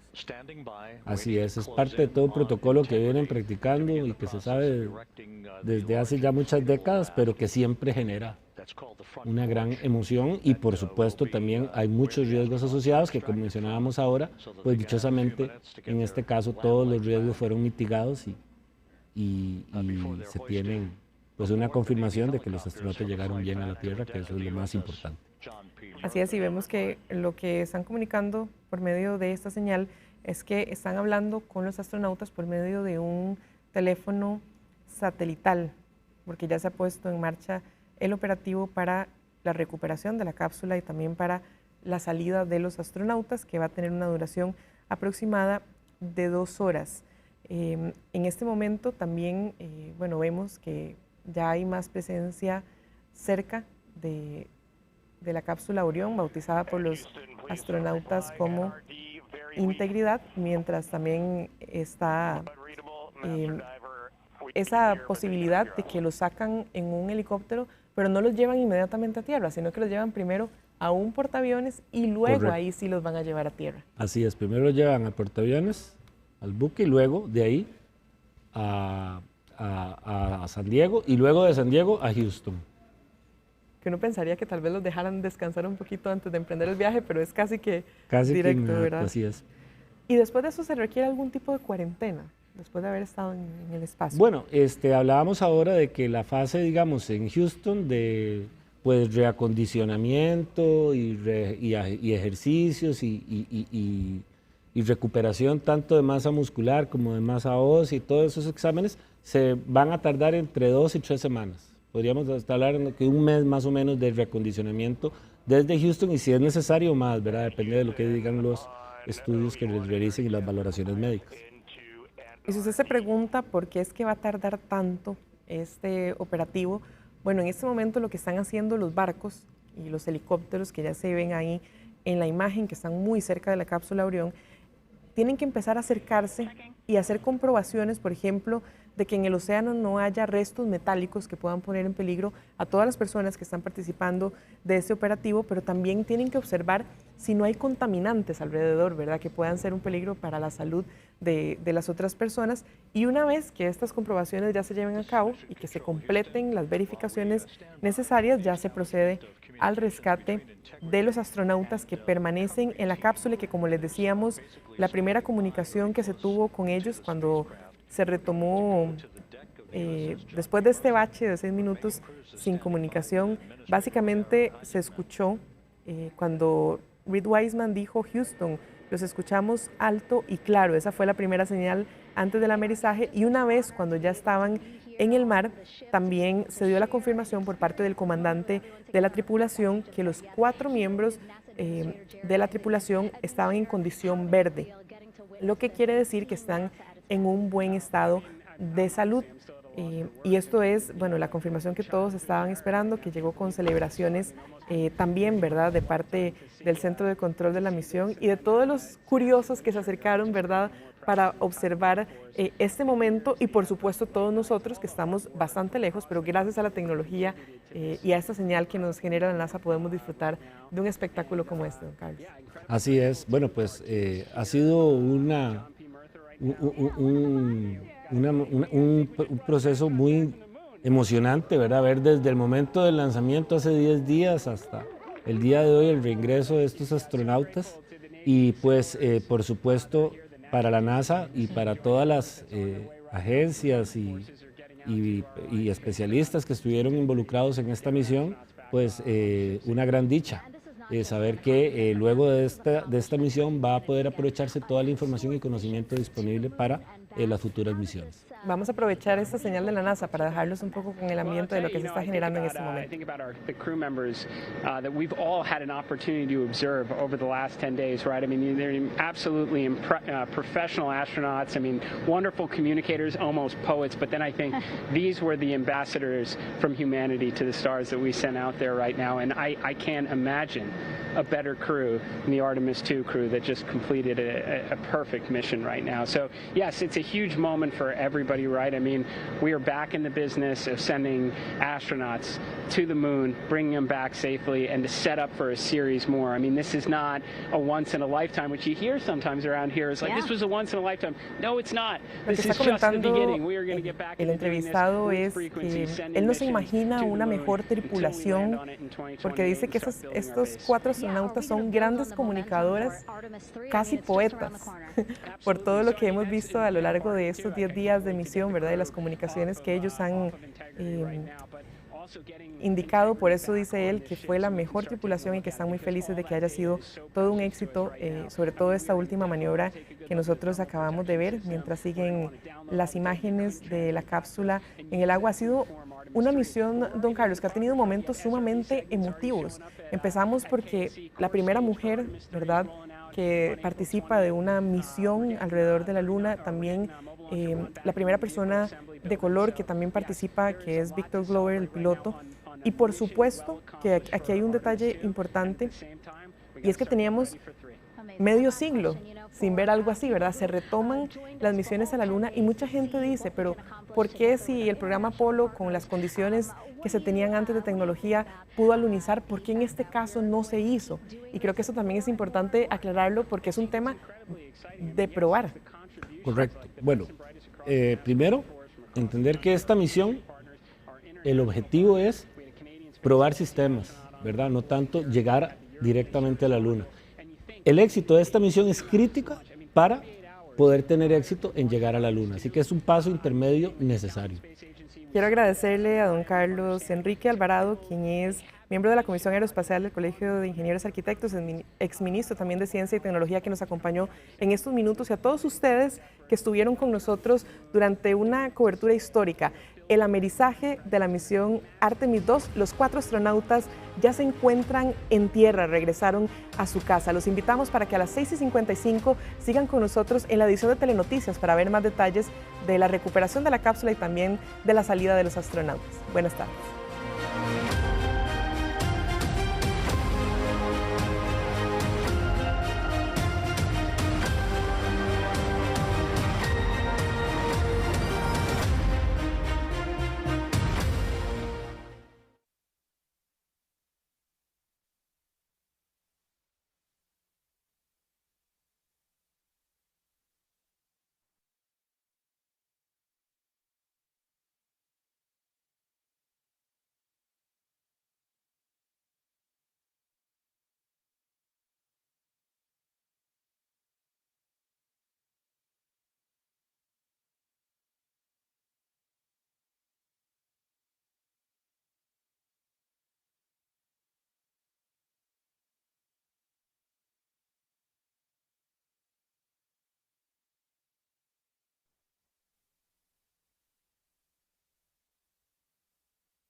autoridades analizan el comportamiento del sospechoso del femicidio de la joven Yunesis Merlo Espinosa. 4 sicarios en motos asesinaron a un hombre en Fray Casiano de Punta Arenas. Un privado de libertad de la Reforma sería el encargado de manejar una red de sicarios para atentar contra exiliados nicaragüenses. La policía alerta ante la participación más frecuente de mujeres en grupos narco. Ataque de abejas y presencia de enjambres provocan suspensión de la tradicional romería a la ruina de Ujarrás. La misión Artemis II llega hoy a su final. ¿Cómo transcurrió el regreso? En esta edición le contamos. Y en los deportes, el herediano se enfrenta esta noche al cartaginés con 2 objetivos claros. Acompáñenos, esto y mucho más en Telenoticias, edición vespertina. Hola, muy buenas noches, bienvenidos a Telenoticias, les saluda Yesenia Alvarado Leiva. Bueno, arrancamos con esta información que ha mantenido a todo el mundo atento. Misión cumplida, los 4 astronautas que orbitaron la cara oculta de la Luna regresaron con éxito a la Tierra y vamos a ir de inmediato con nuestra compañera Susana Peña, quien nos tiene todos los detalles de lo que ha sido este exitoso regreso. Susana, buenas noches. Gracias, Yesenia. Muy buenas noches para usted y para todos los que sintonizan Telenoticias. Después de 9 días, 1 hora y 31 minutos en el espacio, se ha dado el amerizaje exitoso de la misión Artemis II y los 4 astronautas ya están nuevamente en su hogar, en la Tierra. Precisamente vamos a ver la señal en vivo que tenemos a esta hora de la NASA, porque se está dando el rescate, la recuperación de esta cápsula, como ustedes lo pueden ver. Ya hay un barco que está muy cerca de la cápsula, incluso una persona que está haciendo maniobras ahí para ingresar. Y lo que pueden ver ustedes, básicamente, estos flotadores de color naranja son para estabilizar la cápsula y que se mantenga en una posición vertical mientras se llevan a cabo todas las maniobras. Ha dicho la NASA que van a pasar aproximadamente 2 horas para que los astronautas puedan salir de la nave, es decir, el amerizaje se dio a las 6 y 7 minutos de la tarde, hora de Costa Rica. A eso de las 8 y 7 minutos ya podríamos estar viendo por primera vez la salida de estos astronautas, que ya está definido cuál va a ser el orden en el que van a salir. La primera va a ser Christina Koch, esta astronauta, la primera mujer que orbitó la Luna. Ella va a ser la primera en ser rescatada de la cápsula. Posteriormente será Victor Glover, el piloto de la nave Orión. Posteriormente Jeremy Hansen, quien es el astronauta canadiense. Y por último Reed Wiseman, que es el comandante. El comandante es el último en abandonar la nave. Y precisamente a esta hora se está realizando un amplio despliegue del ejército de los Estados Unidos que apoya la nave, que apoya el operativo de la NASA en estas labores para recuperar la cápsula. Había que dar un tiempo prudencial para que también se pudiera enfriar luego de ser sometida a temperaturas extremas entre 2700 y 2800 grados Celsius, la mitad de la temperatura de la superficie del Sol, y luego de esto ya se empiezan a acercar. El protocolo, ¿qué es lo que indica? Que primero va a ingresar un médico a la cápsula. No van a salir los astronautas, sino que él va a ingresar, va a comprobar cuál es el estado de ellos en este momento, y cuando ya confirma que todos se encuentran bien, entonces van a empezar a salir en este orden que les mencioné, a menos de que alguno amerite una atención inmediata. Eso podría variar el orden. Cuando se dio el amerizaje, el comandante Reed Wiseman dijo que los 4 miembros de la tripulación están en estado verde. Esto quiere decir en buen estado de salud. Pero ¿cómo fue el reingreso de los 4 astronautas de Artemis II a la Tierra? Vamos a repasarlo en la siguiente nota. Houston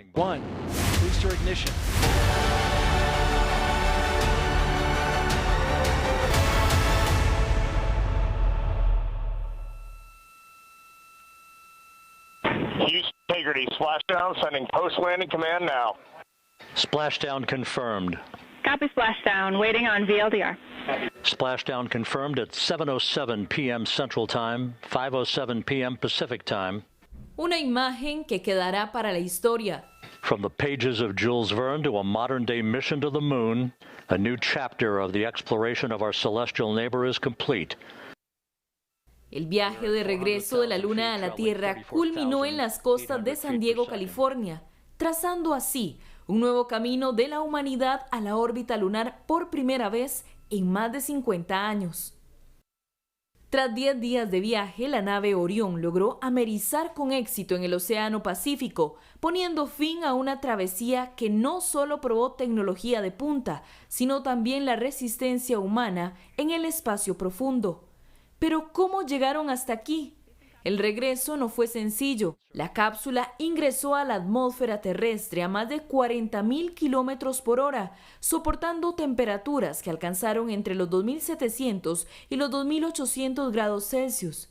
Este descenso se concentró en apenas 13 minutos, donde cada segundo fue determinante. Everything aboard Integrity is in excellent shape. The vehicle, with the Earth growing larger and larger in the field of view, we're now just about 8,200 nautical miles away from Earth. A bordo, los astronautas Reed Wiseman, Victor Glover, Christina Koch y Jeremy Hansen, vestidos con sus trajes naranja de seguridad, seguían con precisión cada procedimiento previamente ensayado. Cada movimiento en la trayectoria hacia la Tierra debía ser preciso. En el océano, frente a San Diego, el equipo de recuperación de la NASA esperaba el momento final.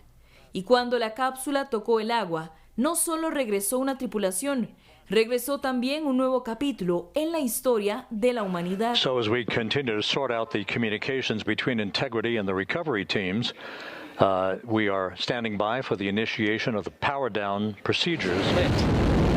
4, 3, 2, 1. Booster ignition. Artemis II, lanzada el pasado 1 de abril, representa el primer vuelo tripulado del programa Artemis y un paso decisivo en el objetivo de establecer una presencia humana sostenida en la Luna. The crew of Artemis II now bound for the moon. Humanity's next great voyage begins. En esta misión, los 4 astronautas lograron rodear la Luna sin aterrizar, lo suficientemente cerca como no ocurría desde el programa Apolo. Y por primera vez, la humanidad logró ver en imágenes de alta calidad el lado oculto de la Luna, cráteres, sombras profundas. To have a full 24 hours to evaluate the systems on Integrity and the condition of the crew before they would commit to flying to the moon.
With the side hatch of Orion having been opened to set the stage for the erection of the inflatable life raft, known as the front porch, to be erected alongside the spacecraft for the extraction of the crew. Let's play for you an interview that my colleague Megan Cruz conducted on the USS John P. Murtha with Navy diver First Class David McMahon that explains how this process is unfolding. Okay, Davey, so you and some of your team, one last look over of the stabilization collar, correct? Yes, ma'am. Okay, so what is this stabilization collar? This is what's going to stabilize the capsule out there in the ocean.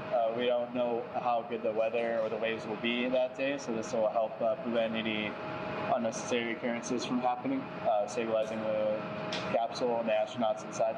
So basically this is a float that will go around Orion. I'm assuming that what they're doing right now, these are the lines that will attach the collar onto Orion? That is correct. And so what are they doing here? So we've got the lower line that will secure the inflation device before we inflate it.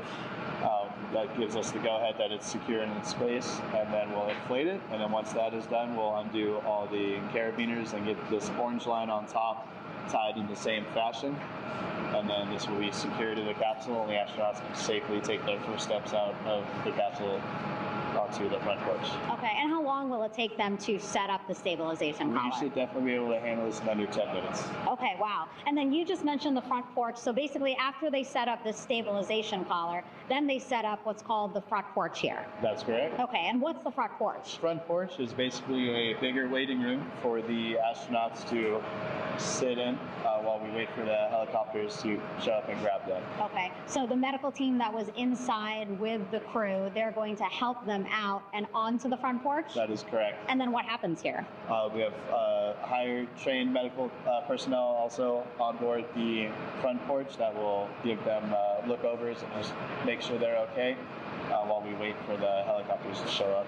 Okay. How does it feel, I mean, your team, you, to be part of a mission that's returning astronauts from the moon in more than 50 years? We all feel extremely honored to be a part of this, as well as a bigger mission for the Navy and joining up with NASA to do great things. Mm-hmm. And do you feel like you and your team are ready?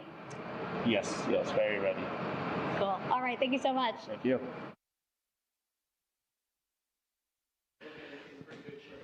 Once again, the recovery operations are continuing out in the Pacific. We shortly should see that life raft, the front porch, erected alongside the side hatch of the vehicle.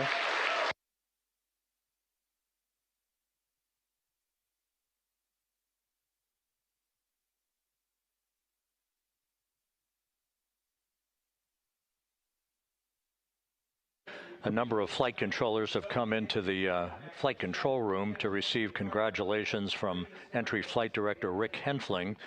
But we're going to stick with our operations out in the Pacific as we await the extraction of the 4 crew members who are reported to be in excellent condition.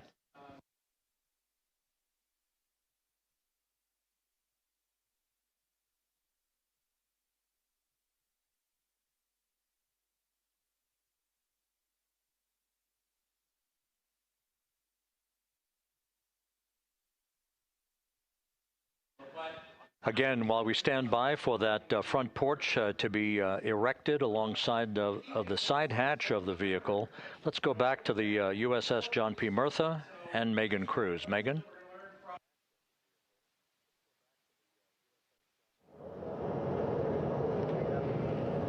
Hey, Rob.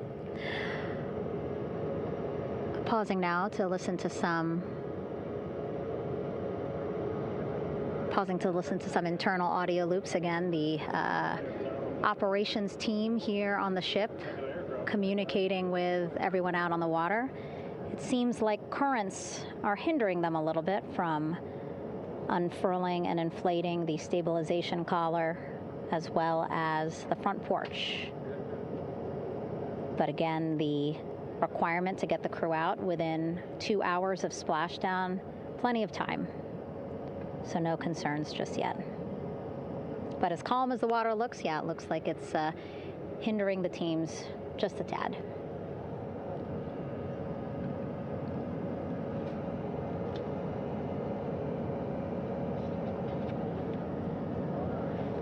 You can see in some of our shots that side hatch still open. Again, inside there are now 8 people inside. 4 divers, Navy divers, all with medical training, each assigned to an astronaut each.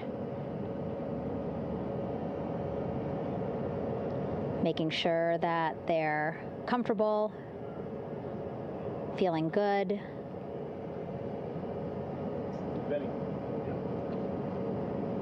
As you've heard us say in the broadcast, you know, they expect a little bit of discomfort. Again, these astronauts just traveled back to Earth at 25,000 miles an hour, a nearly 695,000-mile journey around the moon. If you think you get carsick.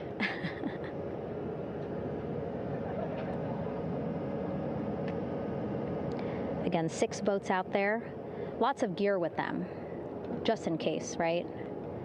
As we said, the crew reported feeling great, but again, all those folks out there in case they weren't, right? NASA is all about making sure we think about every situation that can happen, and so, of course, wanted to be ready in case any of our astronauts needed more medical attention while out there in the water.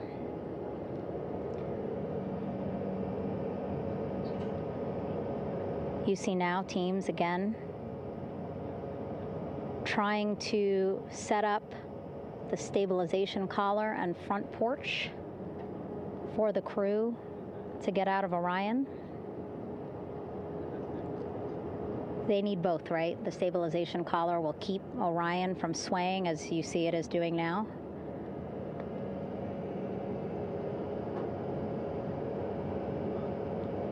And then they will connect the front porch to the stabilization collar so that the crew can take 2 steps and they will be in the front porch.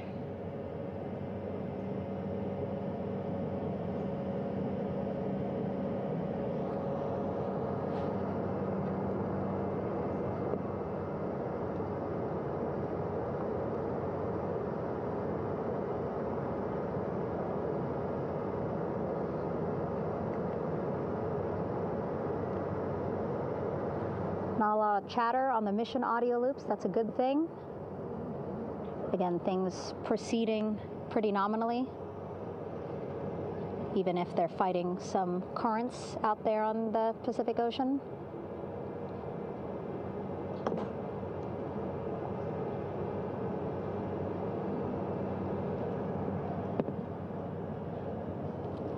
Again, the goal, setting up the stabilization collar and the front porch so that the crew can rest comfortably in the front porch, get placed into harnesses so that 2 helicopters can lift them off the front porch and onto the USS John Murtha here.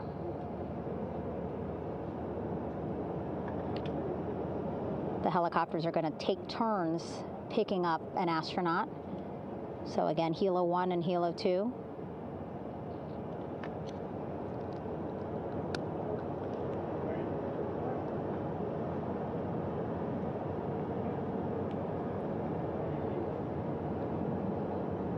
Okay, and the recovery team here on the ship just got a report from the undersea medical officer who is inside the capsule with the crew. He is reporting all 4 members are green. All of our 4 astronauts, Reed, Victor, Christina, Jeremy, green, meaning they are feeling great, not the complexion of their skin.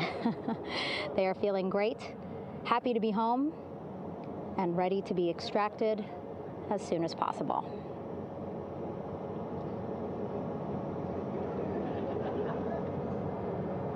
And so, as I was saying, we have 2 helicopters circling the activity you're seeing on the water right now. Each will take turns picking up an astronaut. So Helo 1 will come on in, hover above the front porch, about 40 feet above the front porch.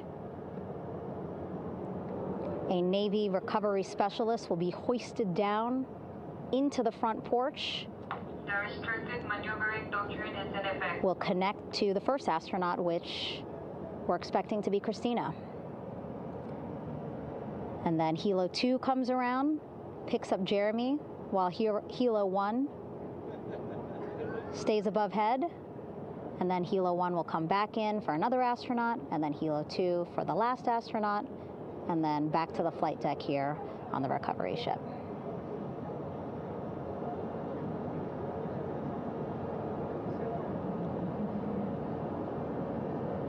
I was talking to Assistant Artemis Recovery Director Paul Sierpinski.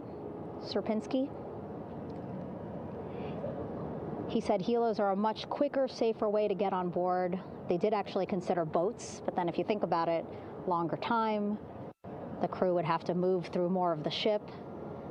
This way the helos will give a more direct, quicker route to the medical bay for our 4 astronauts.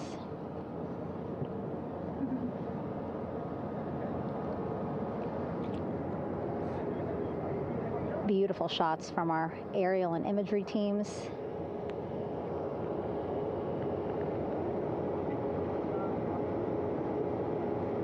Clouds have dissipated for a clear view from the bow of the recovery ship here.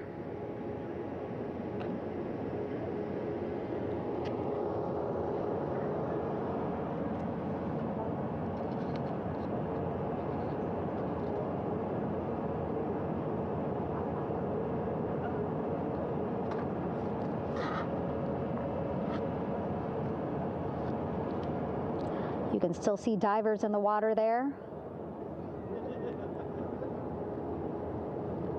Encircling Orion, that is that stabilization collar we've been telling you about. As you saw in that interview just a few minutes ago, they have to first connect it to Orion, and then once it's secured onto Orion, they can inflate it, and then they'll further secure it with other harnesses and lines.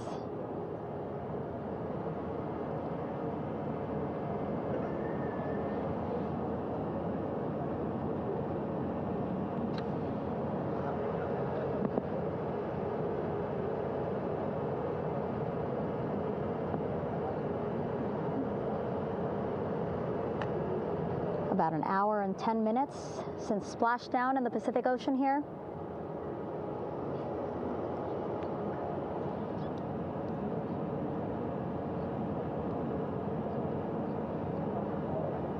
Reed, Victor, Christina, and Jeremy back home after a history-making mission to the moon and back.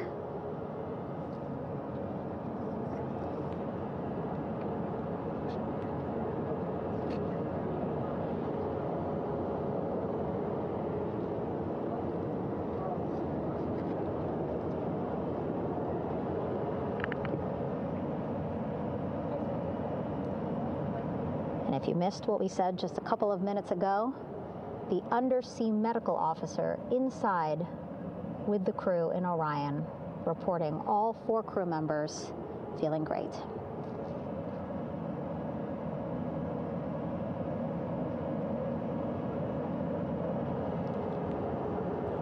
Progress being made there on the stabilization collar. It looks like they are beginning to inflate it.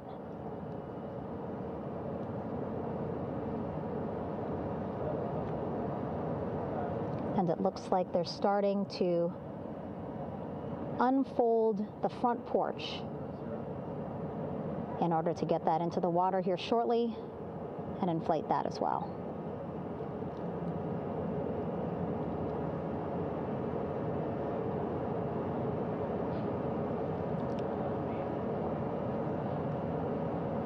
Again, more than 40 people out in the water right now. And those Navy and NASA personnel have been in the water for now about 4 hours.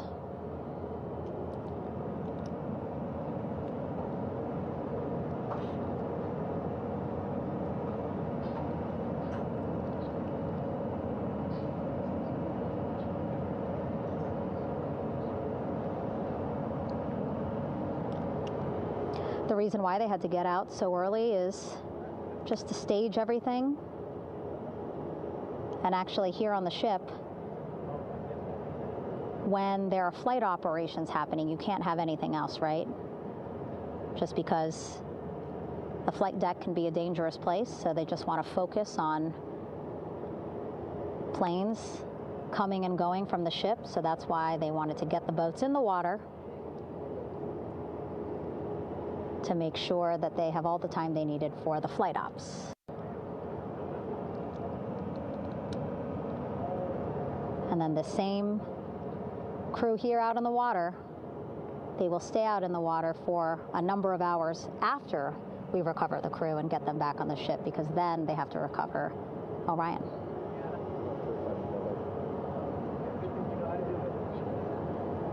All right, that stabilization collar looking good around Orion. We're now seeing some recovery personnel getting on to that collar. Again, they need to further attach it to Orion to make sure that it can really prop up the spacecraft. It's basically lifting it up off of the water just a tad. Again, so it's not so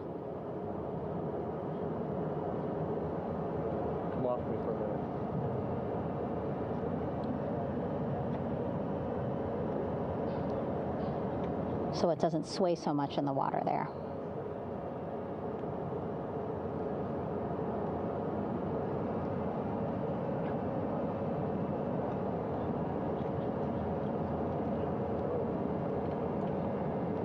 And now that front porch looks like it's nearly fully inflated as well. You can see a much larger surface area.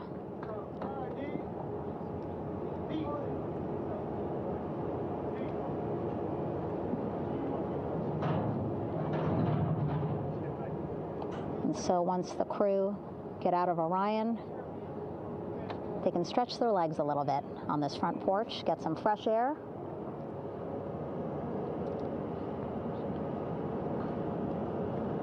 And enjoy this beautiful day here on their home planet.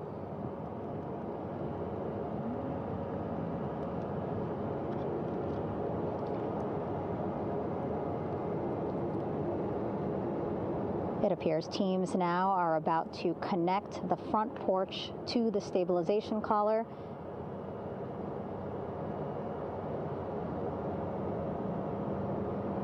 And at that point, when both are secure, we should soon see astronauts come out of Orion.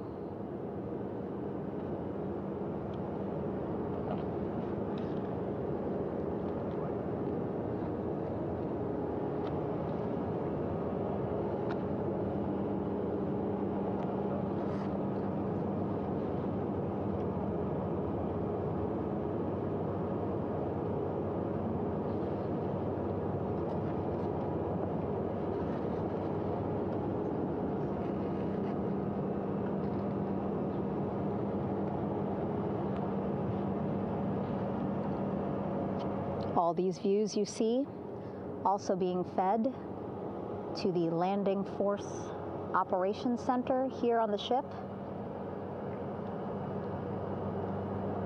Of course, it is very important for our recovery teams leading the mission to have all the views that you're seeing as well. Again, listening to their communication loop here on the ship. Very quiet, which is a good thing. It means things are going pretty nominally, meaning as expected.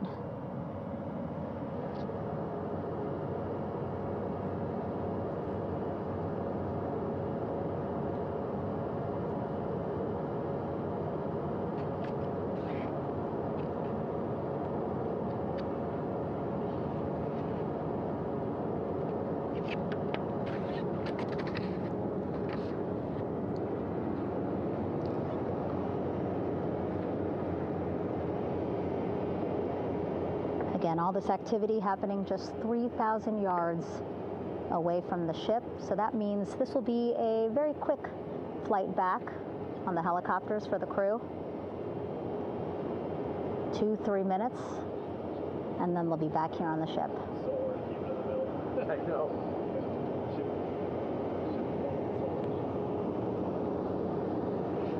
Okay, saw a thumbs up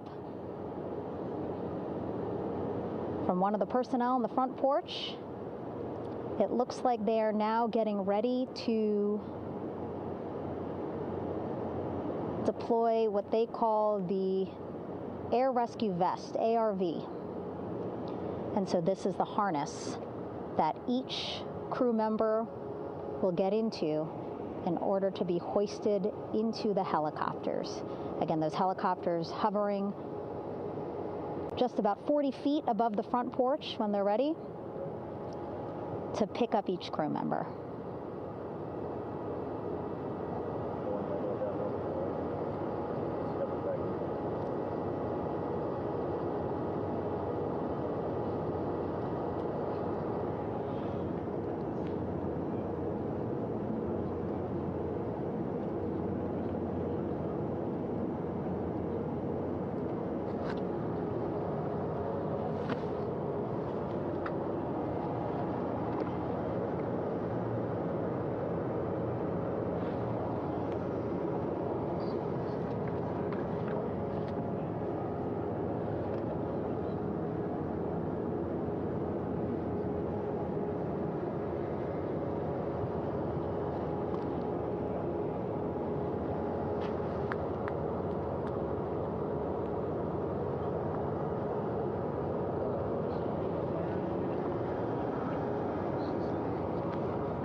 This is Mission Control Houston. Behind me, a fairly raucous scene as hundreds of flight controllers have poured into the flight control room here.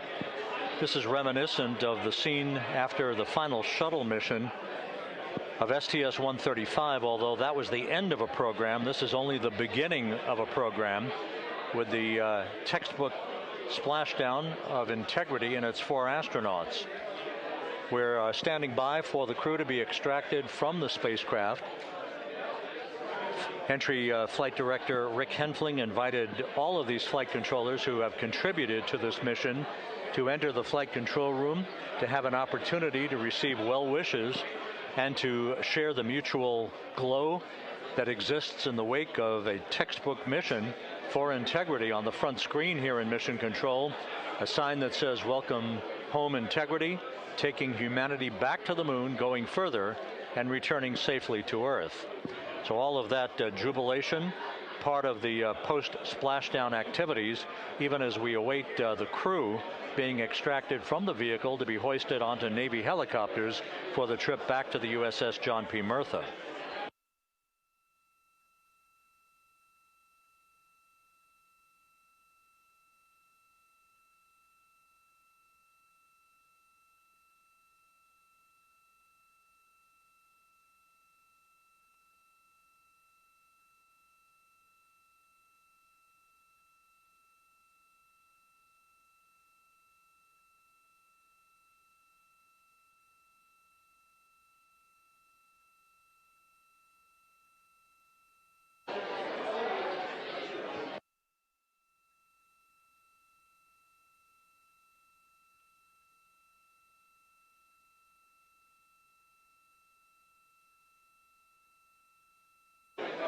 Once again here in Mission Control, this view of the Artemis Flight Control Room, known as the White Flight Control Room. This is the old shuttle flight control room, and now is the home of Artemis missions to the moon and beyond. Once again, quite a few flight controllers were invited in by Entry Flight Director Rick Henfling to share in the jubilation following the successful splashdown of Integrity.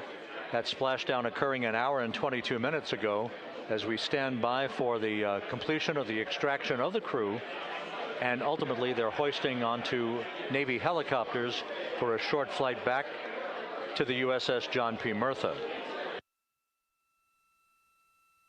Splashdown occurred at 7:07 and 27 seconds p.m. Central Time.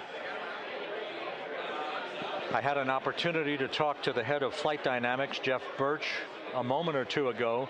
He said the trajectory of Integrity coming through the Earth's atmosphere was so precise, they've never seen anything line up on a ground track like today's entry by Integrity for its splashdown southwest of San Diego.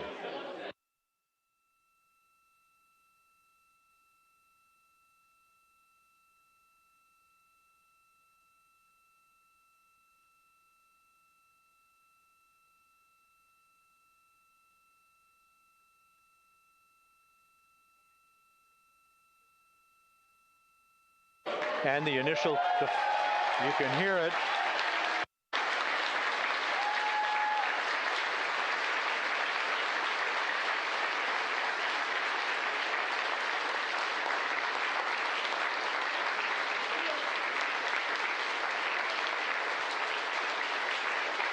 Jubilation here in the flight control room. The first crew member is out of Integrity.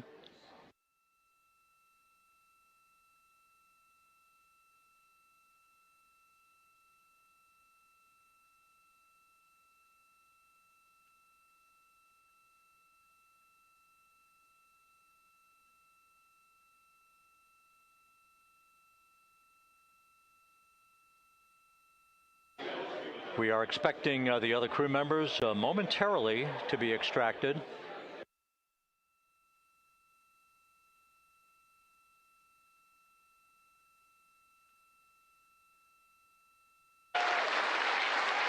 We now have 2 crew members out.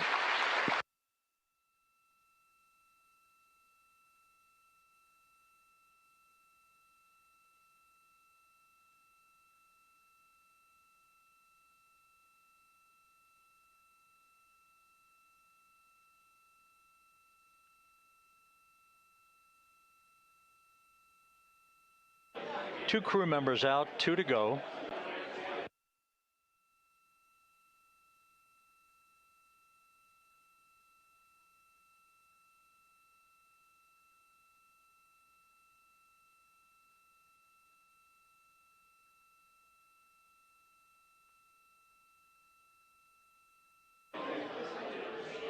We're about 1 hour from sunset out in the Pacific. Everything continues to go well.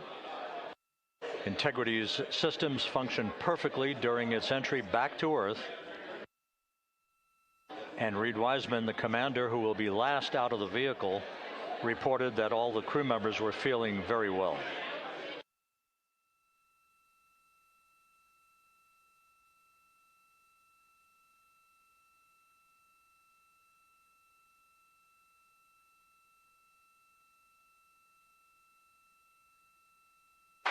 Crew member number 3 now out.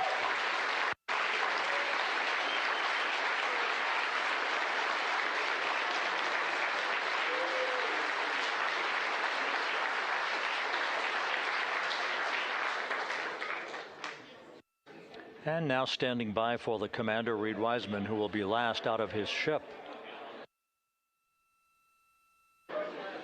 Bobbing in the Pacific under almost ideal conditions, Integrity spanned 694,000 miles during its journey from launch to splashdown.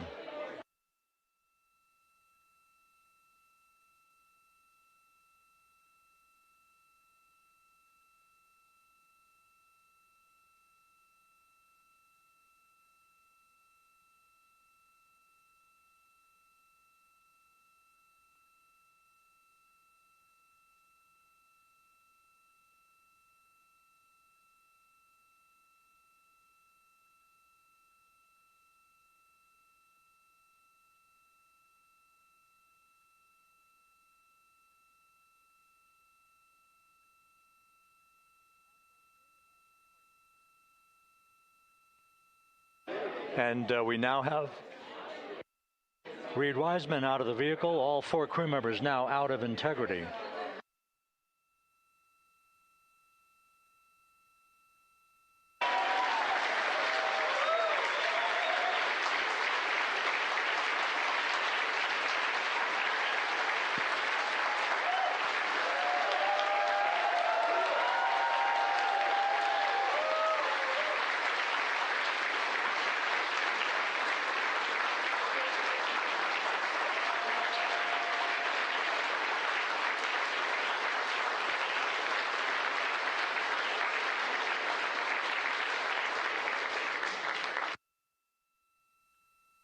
Once again, all 4 crew members now on the front porch, and the procedure to begin hoisting them up to these 2 Navy helicopters hovering overhead will begin shortly.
This is Mission Control Houston.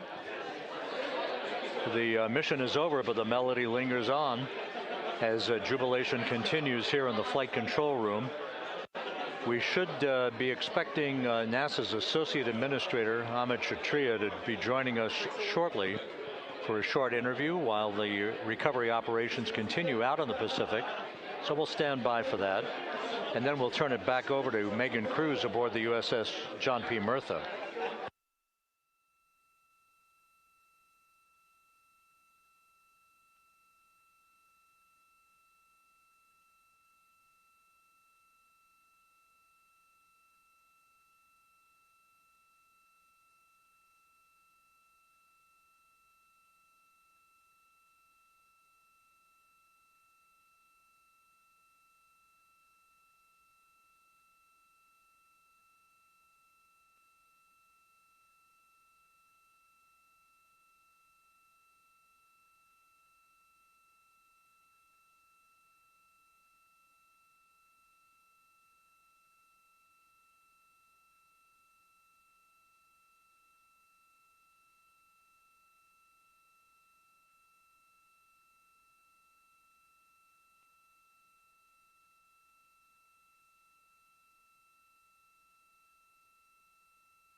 This is Mission Control Houston here in the Artemis Flight Control Room. A number of flight controllers basking in the glory of the successful end of this mission that carried 4 astronauts around the moon on a lunar flyby, and the first test flight of Orion with crew members on board. Splashdown occurring an hour and 32 minutes ago after a flawless descent back into the Earth's atmosphere for the vehicle. Its 4 crew members in good shape, simply enjoying their time right now on the front porch, as it were, the inflatable raft alongside of their Integrity spacecraft. We're expecting Amit Kshatriya, the NASA Associate Administrator, to join us here momentarily for a brief interview before we turn it back over to Megan Cruz aboard the USS John P. Murtha, the recovery ship.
This is Mission Control Houston.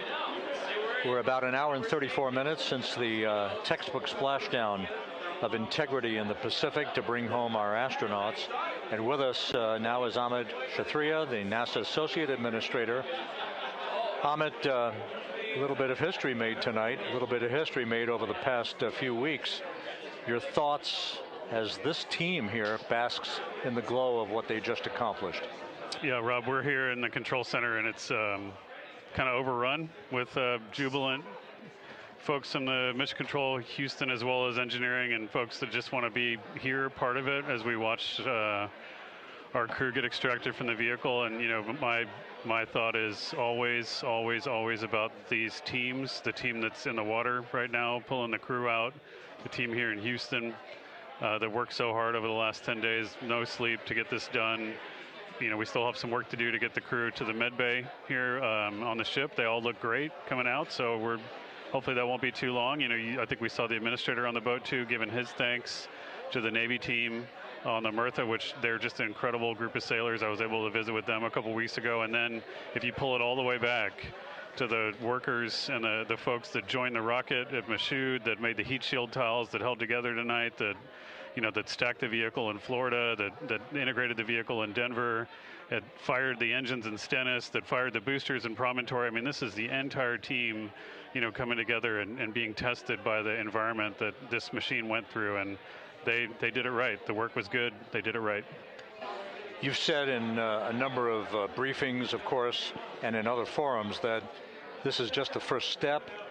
The cadence has to step up, as the administrator has indicated. Now, it's a little early for the full report card on how integrity did, but did this mission ultimately, from your eyes view, exceed expectations? It absolutely did. I mean, I was waiting to talk about this until we're in the water, and, you know, I think we still have, again, work to do to bring it in and really kind of go through it bolt by bolt and see what we learned. But, I mean, so far, given what we learned during the mission and given how we performed on ascent, on entry, you know, I always think about energy in terms of the states that you worry about the most, and every time we put these machines through these incredibly energetic states, they came through. So I'm fairly confident that we made a big step tonight to get us on the path towards the surface. I think the path to the surface is open now. You know, we do have to do all the work, and we'll make sure we talk about that as cleanly as we can. We learned a few things during the mission, but I have to tell you, this was an incredible test of an incredible machine. From an American psyche standpoint, the Empire State Building was lit up red, white, and blue tonight. Our coverage was seen on baseball stadiums around the major leagues. How captivating was this experience for the American people, for the world, in fact, as we returned to the moon? You know, I have not been able to watch a lot of the coverage as we've progressed through the mission. I will tell you, just, you know, from my witness in Florida before launch, and then seeing the people's faces here, and then, you know, reading where I can about how things are going. I think this has been a gift to the world from NASA. NASA has given the world a gift, proving to folks all over the place, especially young people, and that to me is what this is really about. Young people, when they see what we can do when we work together, when we have teams that collaborate, that, you know, it doesn't matter how hard the problems are, we can solve them. I'm hopeful that Artemis II, as folks witness what we were able to do with this incredible crew, this incredible team that we've birthed into the world, scientists and engineers and artists that have been inspired by this. And even if they don't come work in the program, which separately they should come work in the program, because Lord knows we need the help, but even if they don't want to come work in the program, hopefully they grow up to recognize they can do amazing things when they work together and contribute to society and be good citizens and really change the way, you know, the challenges that are coming in the world are overcomable if we work together like this. And one final question. You know, flying to the moon, we did it. We've done it again this past week and a half or so. But the engineering that went behind the design of this mission and the precision, the pinpoint precision of this vehicle entering that entry corridor, it's almost mind-boggling. Yeah, it is incredible when you think about the energies involved and the uncertainties involved. That you know, when we inserted the vehicle into orbit, it was 99.2% down the middle. When we dropped the vehicle right on top of the fleet here, you know, our guys knew exactly where to go, but the guidance was perfect. You know, it's interesting. I've got this question a lot over the last few weeks about, you know, we did this before 53 years ago, and you know that. I think, I mean, it is a reasonable thing to contemplate, like what's gone on since then. And what I'd tell you is, you know, when we did Apollo, which again, the more we learn about what they did, the more magical it seems what they were able to accomplish given the technology and the learnings that they had. But when we did Apollo, the architects of Apollo, you know, Gilbert, Seaman, von Braun, Mueller, what they really wanted to do, you know, as they were contemplating what it meant to expand our range of action to the lunar surface, what they wanted to do was learn how to live and work in space for a long time. They wanted to do that first before they were confident they could expand their range of action to the moon. Now, of course, the politics of the time and the mission at the time was different, and so they had to go straight to the moon and bring people home. And then after that, the program kind of lost its momentum. But you know, after that, NASA kept moving along those paths, right? So we recognized during Apollo that reusability was going to be important. We spent a lot of money on those machines, and you know, we spent a lot of money on these machines here, even though, but we recognized that reusability was important, which is why we built a winged space plane called Space Shuttle, and then we used that reusable machine to build a space station. And we learned for 25 years how to live and work in space, and have been able to develop technologies that can enable exploration. So really, what I think is now, 53 years later, we're at the point where the architects of Apollo would have been pleased that we're now ready to actually go back to the moon and go back to stay, because we've learned all the things we needed to learn. There's a lot of people pleased here tonight, and we really thank you for joining us. Amit Kshatriya, NASA's Associate Administrator, as we begin to hoist the crew onto the helicopters to head back to the recovery ship. Thank you very much. Thank you, congratulations, Amit.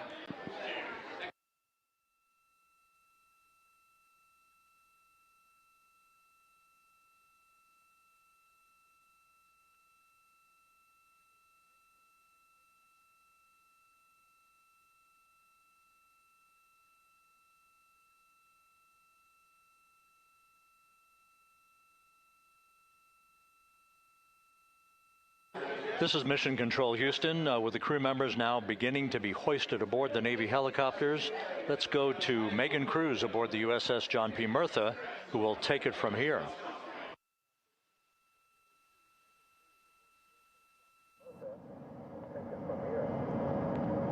Hey, Rob, yeah, back on the bow of the ship here, we are seeing the helicopters circling Orion, the first one there, having just completed picking up the first astronaut.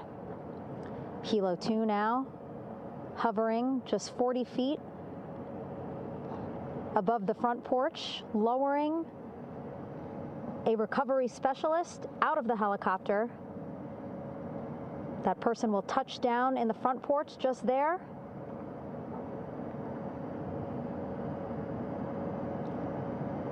The crew members already outfitted with a harness that will allow them to quickly attach to the hoisting device.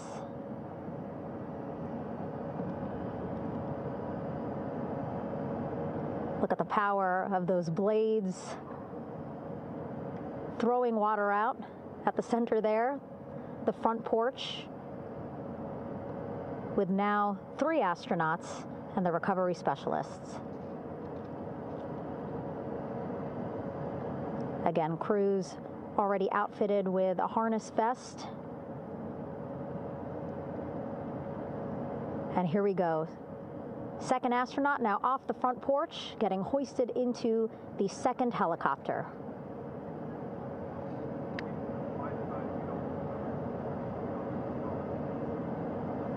That helicopter will now hover just a distance away to give room for the first helicopter to come back and pick up the third astronaut.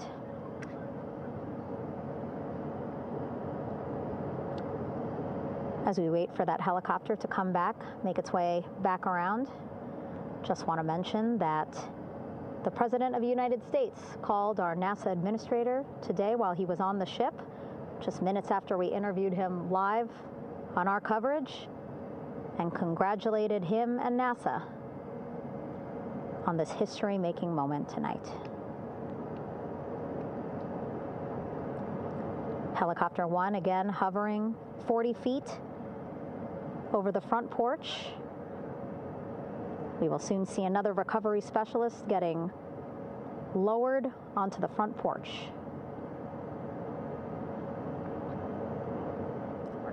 Wow, imagine sitting on that front porch, the wind, the water.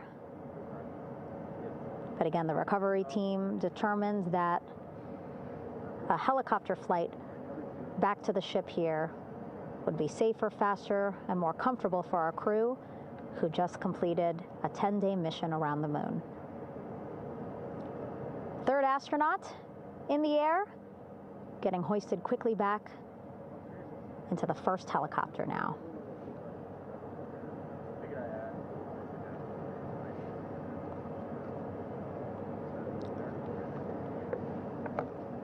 That first helicopter now on its way back to the ship here. We will soon see it land in just a few minutes. Again, all this action happening just 3,000 yards away from us, so a very quick flight back to the flight deck. And now the only person left on the front porch, Commander Reed Wiseman. That second helicopter now making its way back over to the front porch. Here it comes.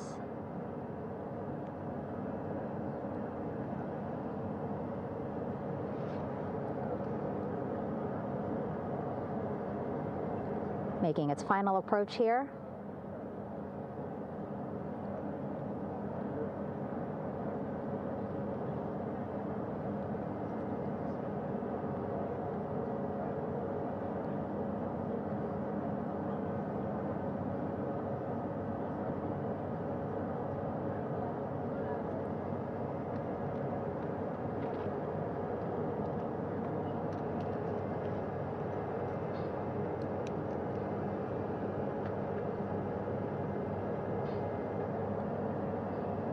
The last astronaut, Commander Reed Wiseman, now off the front porch and almost into the second helicopter. Both now on their way back to the ship where we are, the USS John P. Murtha, just west of San Diego in the Pacific Ocean.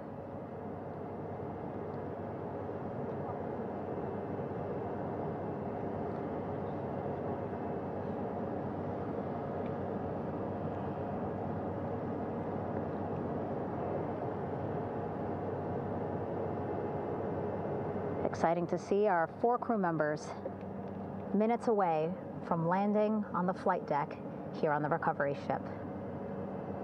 550 people on this ship, excited, ready, anxious, looking forward to welcoming this crew aboard.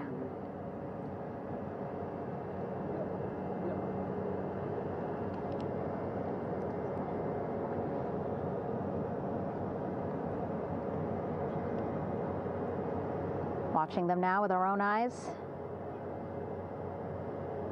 Close to the ship here. Hearing them begin to hover on the flight deck, which is just across from us, here on the bow.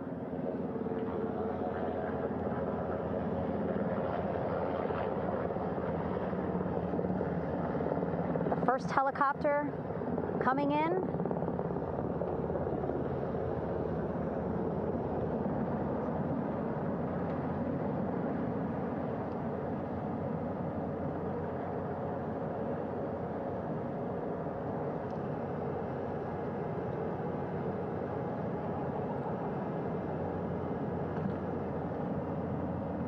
And wheels down. Wheels down of the first helicopter carrying 2 of our Artemis II crew.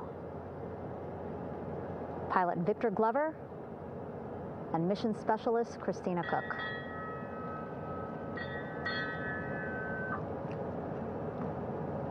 Kilo 1 on deck reported on the recovery loop.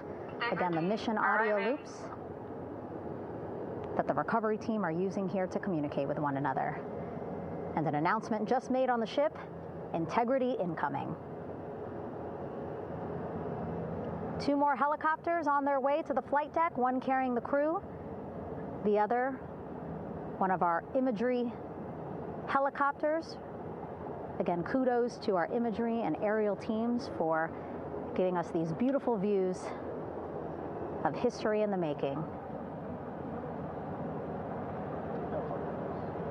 Set amid a gorgeous, soon-to-be sunset here in the Pacific Ocean.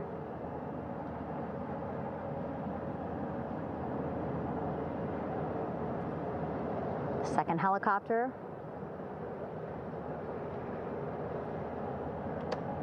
making its approach of the flight deck.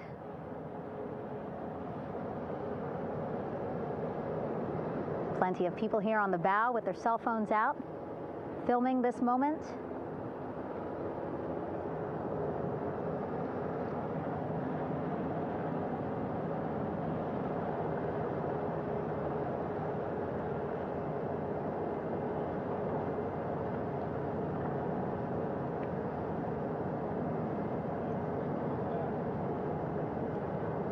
Some impressive flying here by the Navy, as we are seconds away from wheels down. And there you go. We now have all 4 Artemis II crew members on the USS John P. Murtha.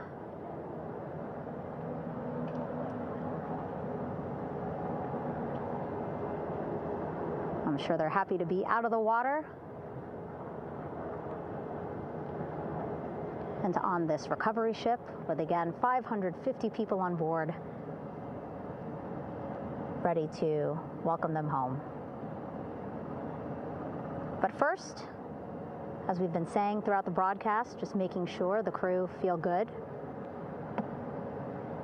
We reported that they were feeling good when they were in Orion, but those were just initial, quick, verbal assessments of how they're feeling. Their destination tonight, the medical bay here on the ship, right after we power down the helicopters here.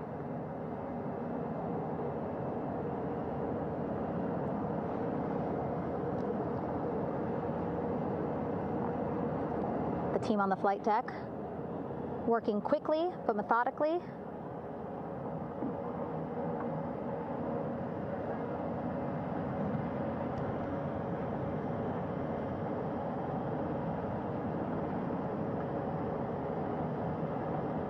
Waiting for just one more helicopter to touch down.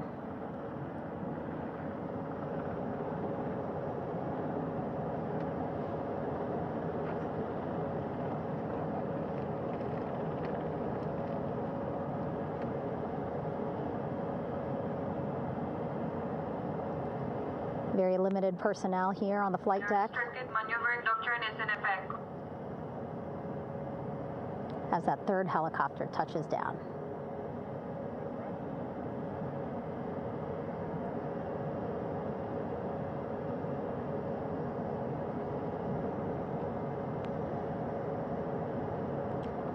The ship is at flight quarters. Stand clear of waiter decks, aft of frame 095. Burn no cover stop signs, thrown articles over the side. Hold all trash and garbage on station. Flight quarters. While just a few folks on the flight deck itself, there are plenty more on some upper decks. I see in some of our views a very packed crowd overhead. Announcements being made over the ship's loudspeaker system, reminding folks to stay clear of operational areas like the flight deck, so that teams can work quickly to get the crew off of the helicopters and into the medical bay.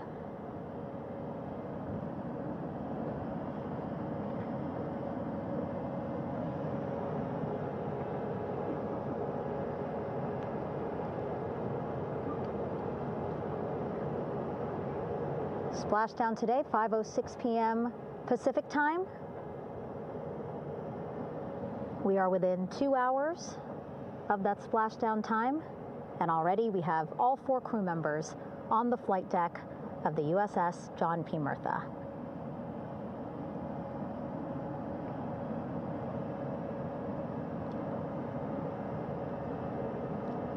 Again, crew waiting before getting out for the helicopters to completely shut down.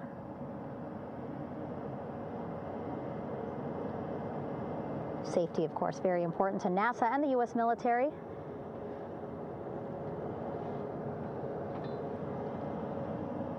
So we'll wait just a couple of minutes here before we start seeing crew members walk off the helicopters one by one.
All right, and now here we see pilot Victor Glover and mission specialist Christina Cook sitting on the edge of one of the helicopters, looking in great spirits. That familiar smile and laugh from Victor, I can see it from here. Christina, I'm sure, feeling the same way, just blocked a little bit by our camera here, but we'll see her here shortly. A photographer taking their pictures. Victor saluting folks on the flight deck. They look like they're in great spirits. Happy to be home, I'm sure.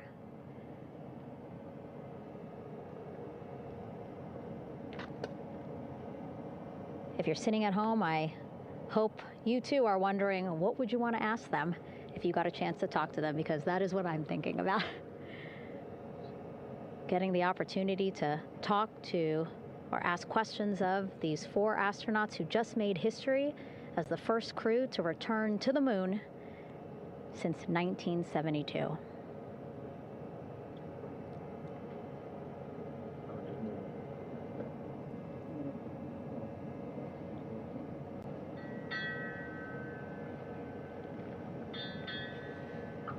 Oh, there we see Christina there, also smiling. Finally peering out, waving at the cameras. Hello to you too, Christina, yes. Welcome back. Welcome, welcome home. A loudspeaker announcement on the ship saying, "Welcome home, Integrity."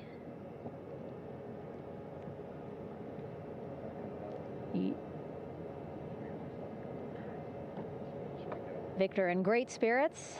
I can't see who he's talking to, but I kind of think that he might be talking to his other 2 crew members. Shouting from across the flight deck, congratulations to one another.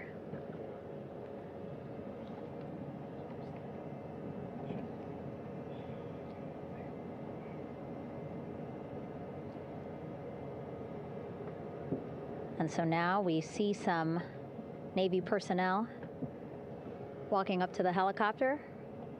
This is again the first helicopter carrying pilot Victor Glover and mission specialist Christina Cook. Both have taken off their helmets now.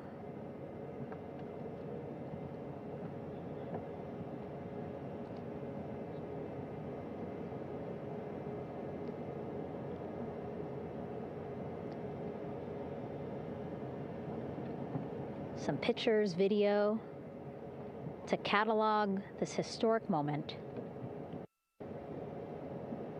A beautiful sunset just behind them here in the Pacific Ocean. Golden hour. These pictures will be beautiful.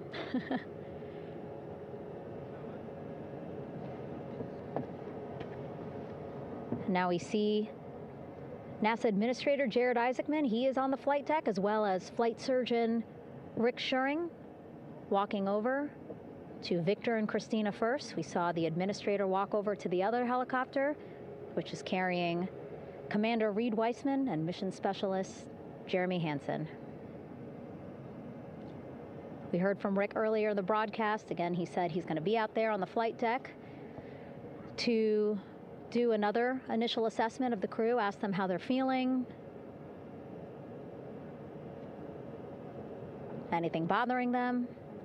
But again, from what I'm seeing, they look like they're in great spirits and feeling pretty good for folks who just traveled 695,000 miles from Florida to the moon and now here to the Pacific Ocean.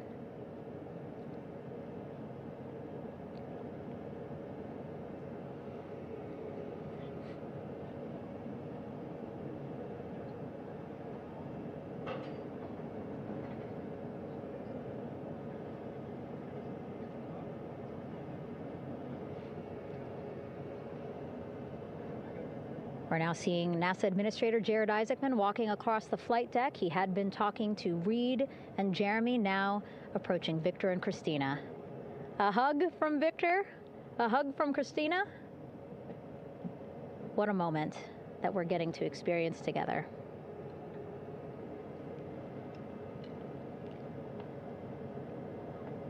I'm sure congratulatory words. You know, we got to speak to the administrator live on this broadcast as well, and he said the kid in him right now, giddy, absolutely giddy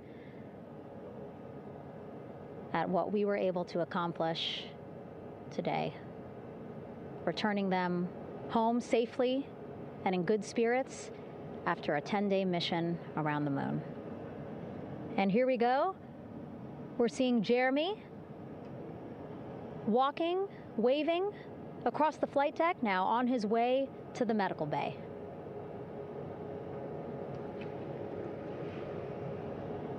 It's a short walk, less than a minute. Again, that's why the recovery team decided to use helicopters to get them on the flight deck for that short walk to medical bay. And now on the flight deck, we see the chief of the astronaut office, Scott Tingle. Rick Schuring switching places. He's going over to the other helicopter. Big hugs from Victor, Christina to Scott. Again, a gorgeous sunset setting the stage for this recovery tonight.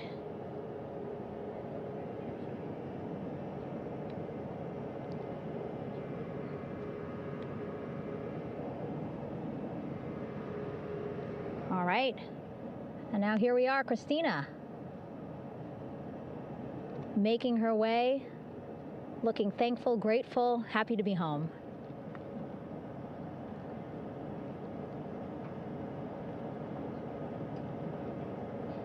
You can see she's looking up. Again, lots of people, just a few levels up off the flight deck, welcoming her home.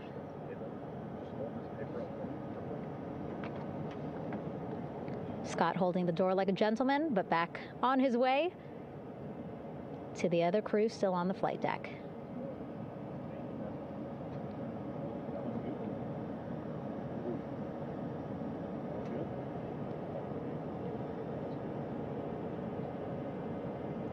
So still on the flight deck, Victor Glover and Reed Weissman.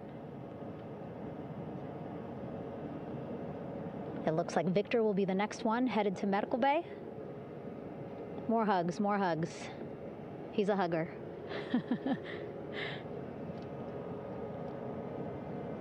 Victor looking good as he walks across the flight deck. NASA Administrator applauding. Victor applauding for all the folks on the ship with him who played a role in their safe return today.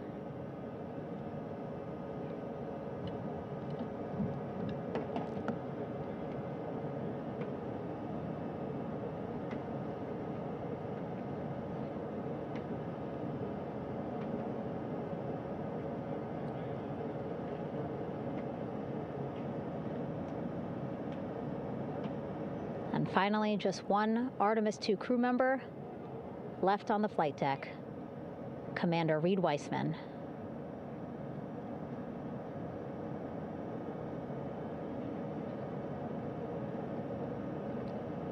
Applause from the group there on the flight deck, I'm sure, as well as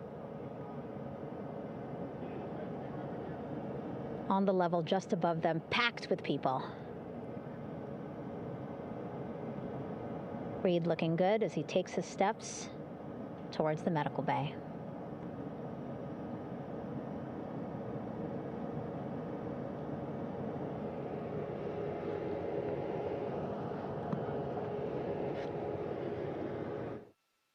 See our 4 Artemis II crew members back on the ship. Again, now they will head into medical bay, where they will be assessed by flight surgeons from both NASA as well as the Canadian Space Agency. A more in-depth assessment. When they get to medical bay, they will each have their own nurse. They will be helped out of their suits. And then again, we'll check to see that they're feeling good. Make sure it's not just adrenaline, but that they are feeling good from their long journey back from the moon. Beautiful shot of that sunset, illuminating our flight deck.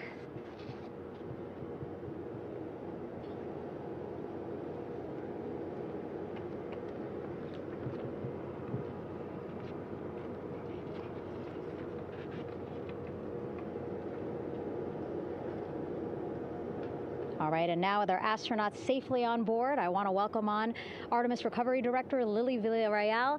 Lily, I don't know how you must be feeling right now. Ecstatic, relieved? So ecstatic, relieved. Of course, we still have to bring the capsule into the well deck of the ship, but this is a major milestone to have the crew here on the ship and in medbay. You know, our team has been preparing and working really hard, and I'm just so proud of them all. Everything went very well, just as planned. Our teammates in Houston, the flight control team was just amazing. We were able to have great conversations and communications about everything. And I don't know what else to say. I'm just so ecstatic. It's such a wonderful feeling to get to this point. Again, we still have to get the capsule, but this is huge for all of us in landing recovery. And I couldn't do this without my team, and of course the full support of the U.S. military. There's going to be lots of, high fives when we get the capsule back in, and I'm so happy that the crew's doing well, Ryan's doing well, and thank you for everybody watching. Yeah, it was great to watch the crew come back to the ship with you. How were you feeling when you were seeing them looking so happy to be home and feeling really good? The funny thing is that we had video of them from inside the Orion vehicle. They were like that from the beginning. When we opened the hatch, they were already out of their seats, having a good time, waiting for us to open the hatch. And they opened the hatch, and of course we did the first medical assessment. Everybody was doing very well, and they were just having such a great time with the medical team that was inside the capsule. I think they were all taking selfies with the phones that they have, probably talking about what they saw, and it was just smiles all around. They were having such a great time. And then we put them on the front porch when we were ready to put them on the front porch. And again, you could see they were just so ecstatic to be home and talking to everybody. So we were very happy to see all of that in the control room of the LFOC. How remarkable is that? Again, if we think about their journey, the 695,000-mile journey around the moon and back, coming back at 30 times faster than the speed of sound. I mean, how remarkable is that they are in such good spirits? I mean, this is an amazing crew. I think you guys have seen it for the past 10 days. They're wonderful people, and we're so happy that they brought us along on that ride. And I can't wait to see all the additional videos and pictures that they have that, we'll get a hold of now that they're back on the ground. And I can't wait to hear how, a little more than what we saw on the press briefings from the crew about what they saw. It's just fantastic. Some of my favorite people around this 10 days was the science team and how excited they were. And so this is exactly how we feel in the landing recovery team when the science team went, oh my goodness, when they heard all the discussions about the moon. This is exactly how we feel now in the landing recovery team. We're so ecstatic. Yeah. Again, we have to recover the capsule. I want to make sure we don't forget about Orion. Lily's all about business. She's thinking about what's next. But yeah, speaking of these 10 days, I mean, we have been along for the journey with them, live with them 24/7 for 10 days, and just really seeing the engagement that we've gotten from around the world. What do you hope people take away from this mission? I think that's fantastic. So, my story was that I went to the Kennedy Space Center. I was born in Colombia. I was 10 years old when we moved to the United States, but when I was 7, my family took me to the visitor center, and that's when I learned about Apollo. And we went to the moon, and I learned about astronauts, and that story was what really fueled me to want to do STEM and want to be an astronaut. And I think that this Artemis program is going to do exactly what, what girls, my age back then is 7, young people right now, girls and even like young men, obviously. But we want to empower people to know that you can do this, right? If you want to come and work for NASA, if I did it, they can do it. And Artemis program is just going to inspire everybody. And I'm so happy about that. Yeah. Like Apollo inspired me. Thank you so much, Lily. Really appreciate you being here. As you said, still a lot of work to do, 5 to 6 more hours to recover Orion that's still out in the water. So I'll let you get back to it. But you had beautiful words to say again. We hope that this inspires people. We hope that you come and join us at NASA and accomplish great things with us in the future. Back to you, Rob. Thank you, Megan, and safe sailing out there in the Pacific. Here in Mission Control, it is now all quiet. The team of flight controllers and all their support personnel have left the room to enjoy the aftermath of a textbook touchdown by Integrity that splashed down in the Pacific right on target to complete this historic flyby of the moon, the Artemis II mission. With that, we'll wrap up our coverage for the night and point you to a post-splashdown news conference in 15 minutes at 9:35 p.m. Central Time, 10:35 p.m. Eastern Time, where managers will discuss the return of the Integrity spacecraft and the completion of the Artemis II mission. With that, we'll wrap up our coverage for this evening and historic mission in the history books. This is Mission Control Houston.